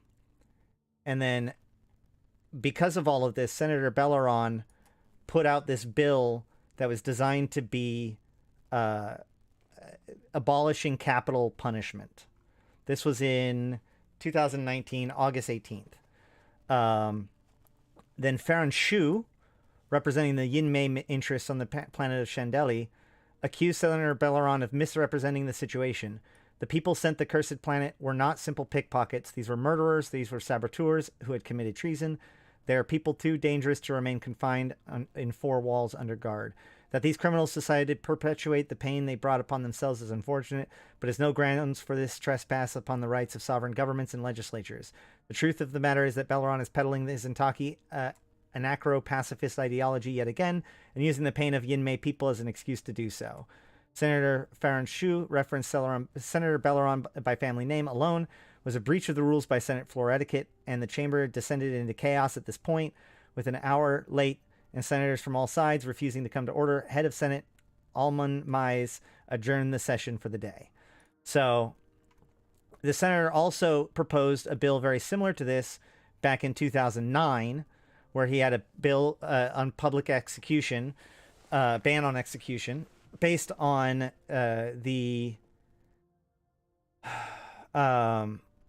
striking his condemnation of President Fortin's handling of the Eterner execution. This was a shameful and barbaric spectacle. We demand better from our elected officials. So there was an execution that took place in 2009, which led to Senator Belleron creating this thing, which then at the time, Farron Shu, the statements drew sharp criticism from several senators, including Farron Shu, who represented a largely Yin Mei constituency. Eterner's atrocities demanded execution. To suggest otherwise borders on treason. For justice must be seen in order to be effective, and the people need to know that their government is willing to punish those who commit such an act of villainy. Belleron disagrees. Quote, "There's no question that Eterner's death sentence should be upheld. The legitimacy of sentence was not in dispute. Rather, the manner of the execution was deplorable. President Fortin broke the covenant with the Gallente people, making millions of his citizens complicit in the murder of a human being. The proposed bill, while not banning capital punishment outright, sought to limit the methods that can be used." So then, 10 years later, when there's the Chandeli situation, the Chandel Civil War wraps up, the Cursed Exiles in Lersatin 6 put out their broadcast. This becomes a whole big thing. So he uses this as an opportunity to forward his bill again, which, of course, the Yinmei representative, Farron Shu, same person, spoke out against, and with very similar arguments.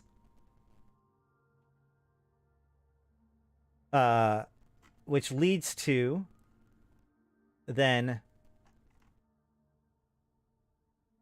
the Gallente Federation. Yeah, the Gallente in the Gallente Federation, the slow passage of the Belleron Bill aimed at outlaw capital punishment has allowed a substantial public debate on the death penalty to develop on most Gallente worlds. Senator Suvio Belleron's bill was tabled for debate by the full federal Senate and has been laid up in procedural wranglings, have resulted in it moving up and down the Senate schedule. Meanwhile, proponents of the bill accused special interests from constituent states that retain death penalty of using dirty tricks. Last night, a rally to support the measure was held in the city of Clovis, a main central city on Shandell, but broke up in violent scenes in pro-death penalty groups, clashed with rally-goers. Dr. Arturo Cavalin, speaker of the rally on behalf of Adonis Medical, told the Scope's Galactic Hour of Brett Gloriax, quote, "I've seen political violence in many places, such as when I served in refugee camps in the Minotaur Republic, but it's especially sad to see it in the Federation." And then chaotic is reborn Senator assaults Suvio Belleron. An extraordinary scene just before the federal Senate convenes for debate this morning. Senator Nakula Chatarok punched Senator Suvio Belleron in the face, breaking his nose and sending him tumbling down the auditorium stairs. Senator Chatarok is a reborn Intaki representing an Intaki system subdistrict and is Suvio's junior by several decades. So that Shandeli person and this Chatarok person were against this whole thing.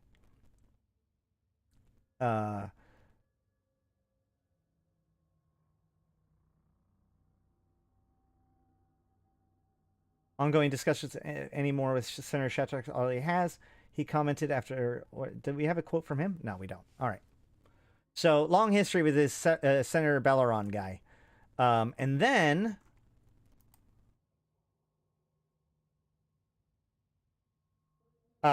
it goes through. It becomes signed off, but then Rodin sits on it. Doesn't veto it, doesn't sign it off. It doesn't get signed off. It gets voted on. He doesn't sign it off. He doesn't veto it. It sits until Celis Agard's able to do it, and then thanks to the help of the Ataki Assembly and being able to break the gridlock in the Senate, she was able to pass her infrastructure bill without getting the support of the Belleron bill, and so she's able to veto the Belleron bill thanks to the Intaki Senate's or the Intaki support of her actions in the area, including financing infrastructure buildup within the border area of the systems. Obviously, so Shandeli and Intaki are kind of the two edges of the Gallente territory. I am... I'll be right back. I need to go pee real bad. And then we'll wrap things up. I'll put on a commercial. Haha.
Aye.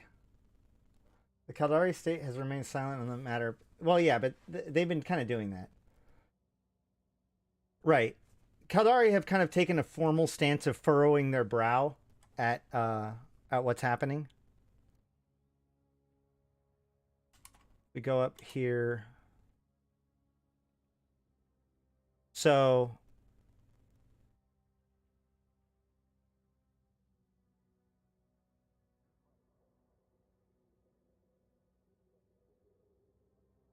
here we have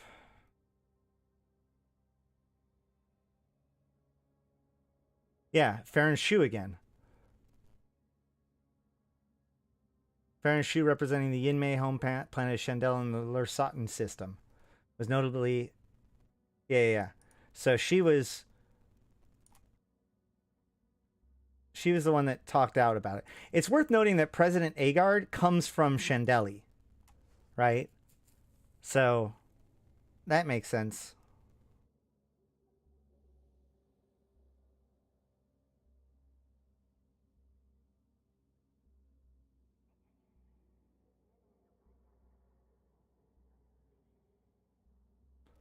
Let's see.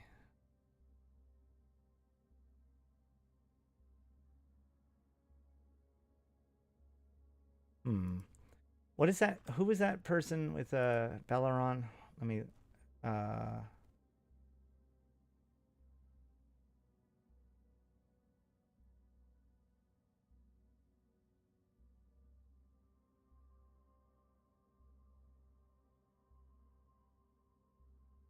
wait, who was it that punched him? That's what it was. That's what I'm looking for. It was Shatarak. Let's see if he ever gets mentioned again.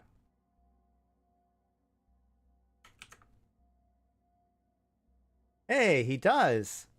Maybe. Here we go.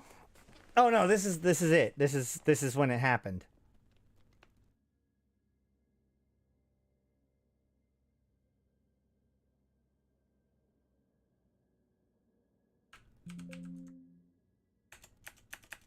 And he's not actually in this one, even though it says he is.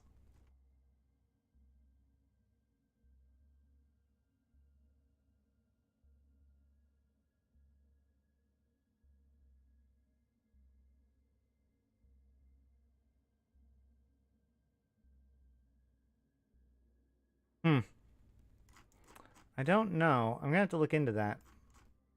Because, like, hold on.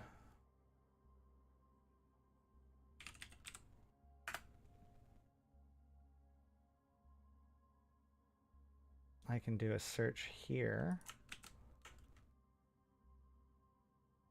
Nope, it's the only time. He's only ever been mentioned here. Interesting. But that other senator has been mentioned basically every single time that Belleron has.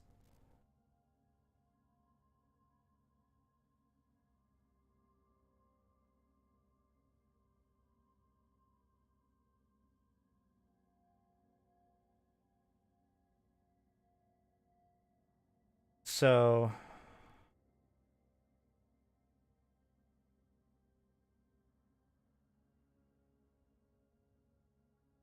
I don't think we have anything else to really say about them right now, though.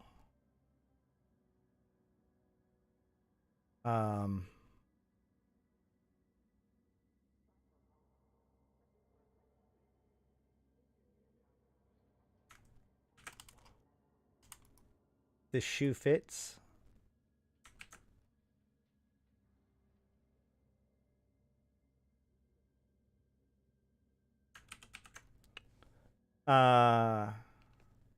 Senator Farron Shu confirmed to the scope today his intention to, I guess it's a he, to introduce legislation that eases restriction against Quaife Corporation trading and other operations in the Federation. This announcement comes in the wake of rumors concerning meetings between Quaife Company officials and representatives of both Federation Senate and Minmatar Parliament.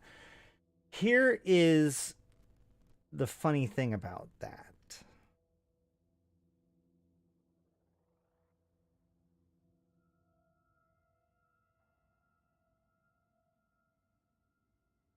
Uh...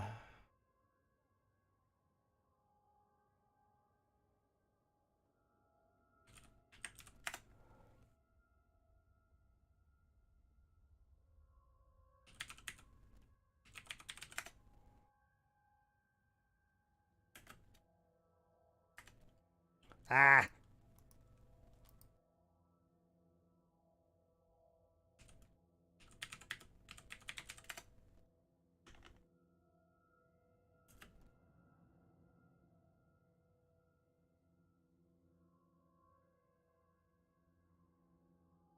So when President Agard won the presidency, of the clear losers, Senator Suvio Belleron will be pleased to have finished substantially ahead of Mentis Black. So his position as leading liberal voice on the Senate will likely not be damaged. The future of as yet unsigned Belleron bill to outlaw capital punishment does, however, seem in doubt, given the support that Governor Agar drew from Yinmei and Manar communities skeptical of central interventionist measures such as the bill. But down here it says, and this is one of the things that has been gotten me this whole time. Quaif Mega Corporation accused of using soft drink responsive subcranial nanocontrollers trial to, quote, push favored Senate candidate. So the question I've always had is, who are the favored candidates?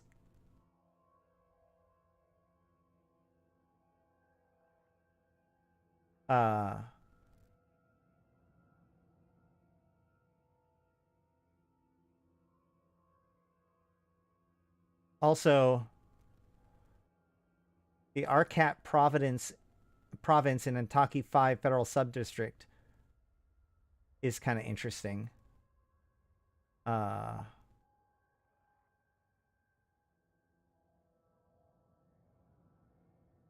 is Alestria, Egonautics, Fedmart, and Quaif all being, whatever. Also, Intaki Assembly members in Subdistrict Senate races target of thwarted assassination plot by Anibra cult. So, the Intaki Assembly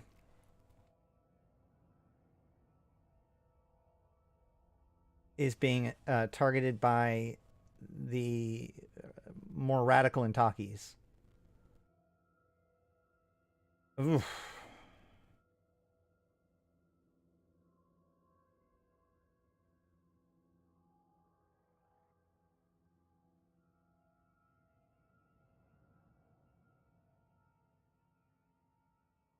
I don't know.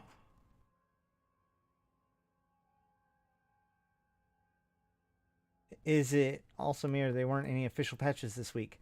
Tuesday, no patch. Thursday, no patch. I mean, yeah, actually, it's been pretty weird, right? So, thanks, Nick. So, here's the thing about that, all right? What I find really odd is that we've now had 2 days where we've gotten patch notes, but no patch. And now we've gotten at least 1 day where we had a patch, but no patch notes. So check it out. If we head over to HoboLeaks, we can see we had a patch 9 hours ago, and it wasn't on Singularity. If I go to Singularity, the last patch on Singularity was 10 days ago.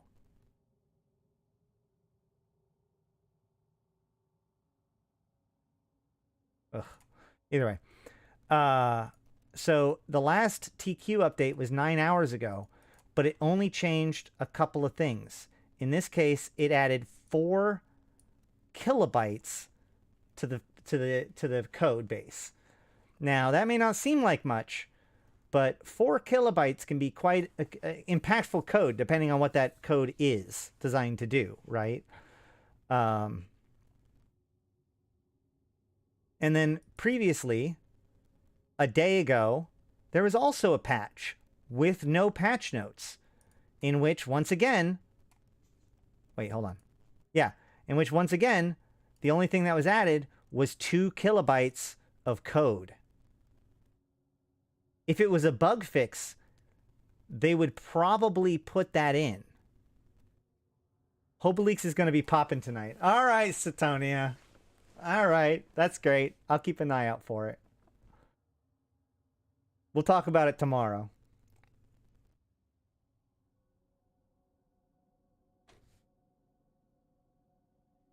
But my point is that there has been a bit of a discongruency with when we get patch notes and when we get an actual patch in the last couple of weeks.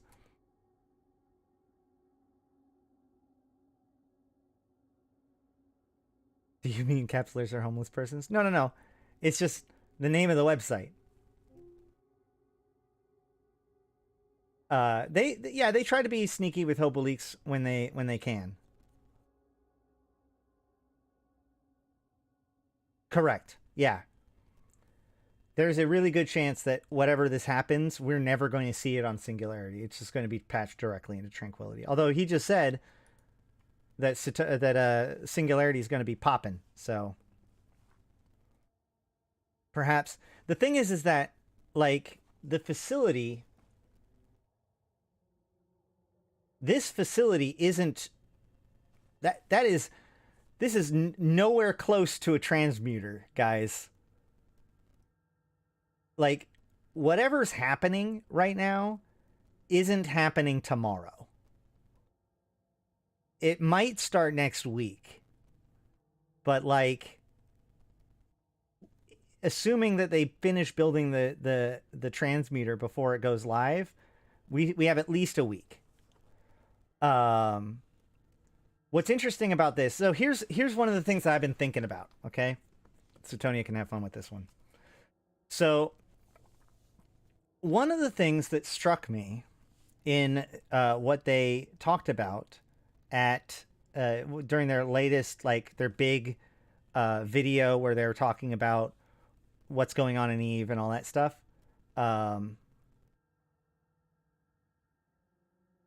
What they talked about was how this year's events might be shifted a little bit in like when their dates are, right?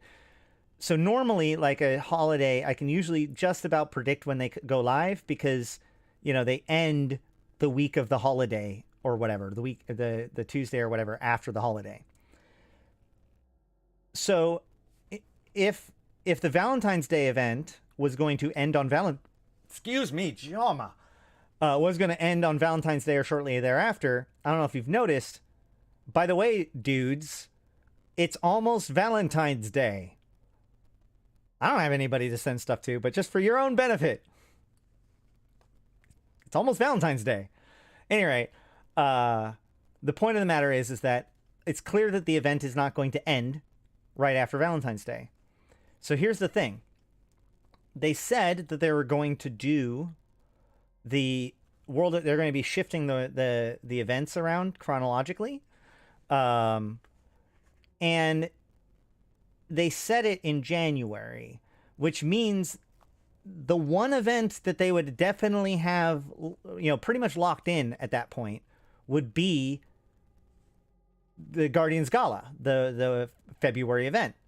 So when they said some of them are going to be shifting around, they likely had this exact event in mind when they said it, regardless of whether or not other events will be shifted around as well. So it makes sense that this is going to be delayed a little bit or come out later than we would have expected, especially if we're going to get the direct enlistment system, the new as part of the new faction campaign, etc., etc. If you think about it this way, the Serpentis and the Angels are directly, or at least indirectly, connected to the Deathless and the Smugglers and all that stuff in that very region. So it could very well be that rather than, say, the wormhole space being the best, like Guardians Gala, unlike some of the other events, it's not necessarily required for Guardians Gala to have the harder sites in wormhole space. It's just that, like, they used to have it in K-space, but then we crashed the party, so they moved the better party to wormhole space to hide it from us, right? So the idea that they would go and have their party in the new contested faction warfare zone in Syndicate and in the Intaki constellation area makes total sense. Now you have the harder sites there. You have an event. It's all tied together. I'm not sure it's all going to be there, but like it at least makes sense. So I'm sure at least some of those pieces will probably be sliding together.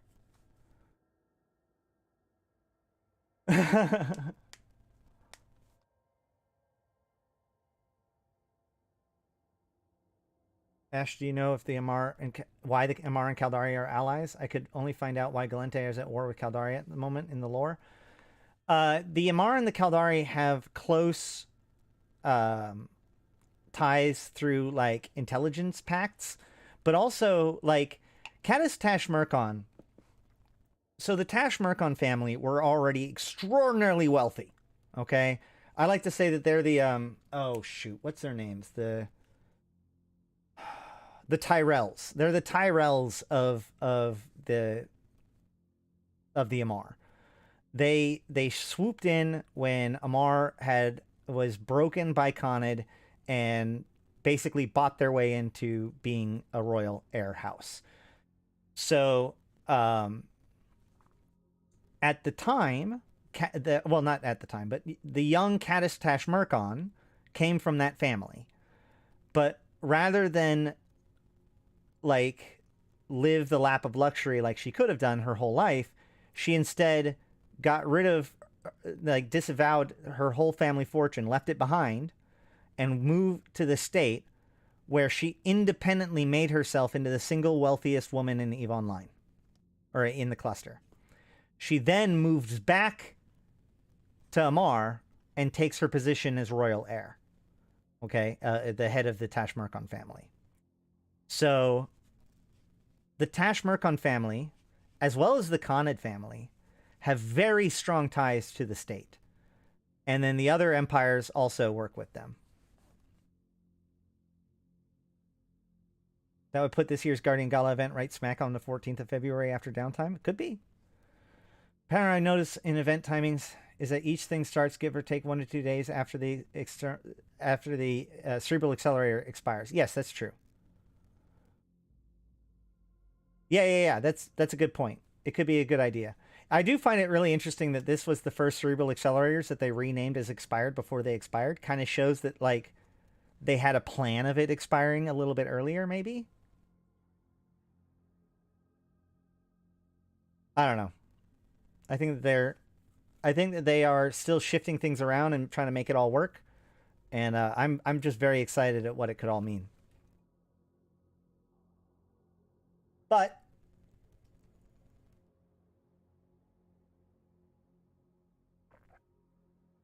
unless there's something else, that might about wrap it up for the day. It sounds to me like tomorrow I just need to be geared up for tomorrow. So tomorrow, let's expect tomorrow to start an hour early. I reserve the right to start at my normal time on, but I might start at the Tuesday time, so an hour earlier tomorrow if there's too much stuff to talk about.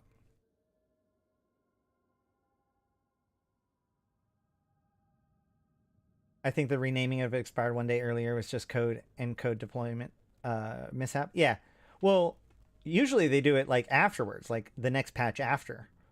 But yeah, it did get patched over earlier than maybe expected. I don't know. We'll probably never know why that happened. There's probably like one person at CCP that's like, oh shit. But once again, I do want to show off this though. This is so cool. I got this thing today. I'm so happy. My dad got it for me for Christmas.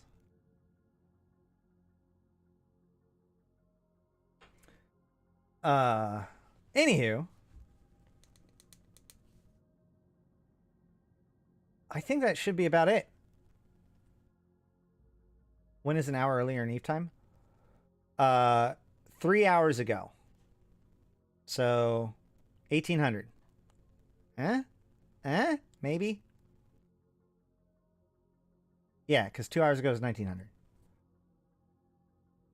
No problem, Stadia. And thanks again for the the support. It really is useful. Man, I gotta tell you, the Patreons definitely pulled me out of the fire just today. I really appreciate all of their support. 1,800 hours would be the military term. That's true, but it's also like, it says it right down there.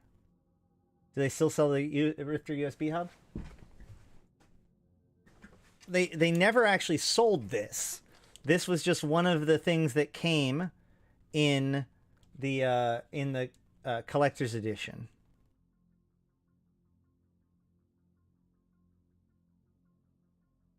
Yeah, Jen, I've always wanted the Stratios to just be a little bit more combat effective than it is. I feel like, for instance, the Stratios should be competitive in at least some Abyss, right? All right. I have been Ashtarothi. I've been playing this game since 2010, talking about it since 2012, and I'm here to put Eve into context for you, my fellow Empyreans. Thank you guys so much for watching and checking it out and liking the stream. You liked the stream, right? And going and checking out my videos and watching them all. You watch all my videos, right? No. And all that sort of stuff. Sharing them around. Getting that information out there. I feel like we are changing the zeitgeist of EVE Online a little bit at a time. So thank you guys. It is a group effort, and you guys are part of it.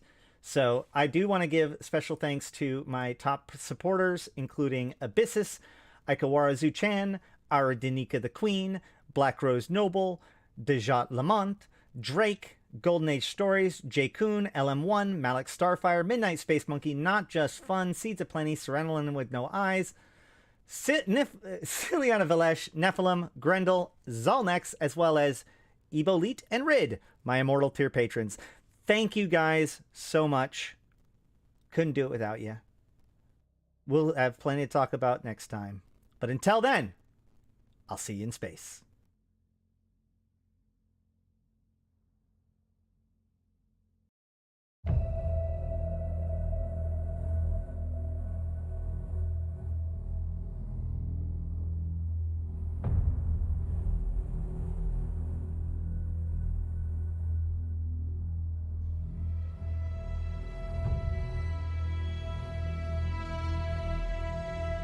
Bring on the wrecking machine.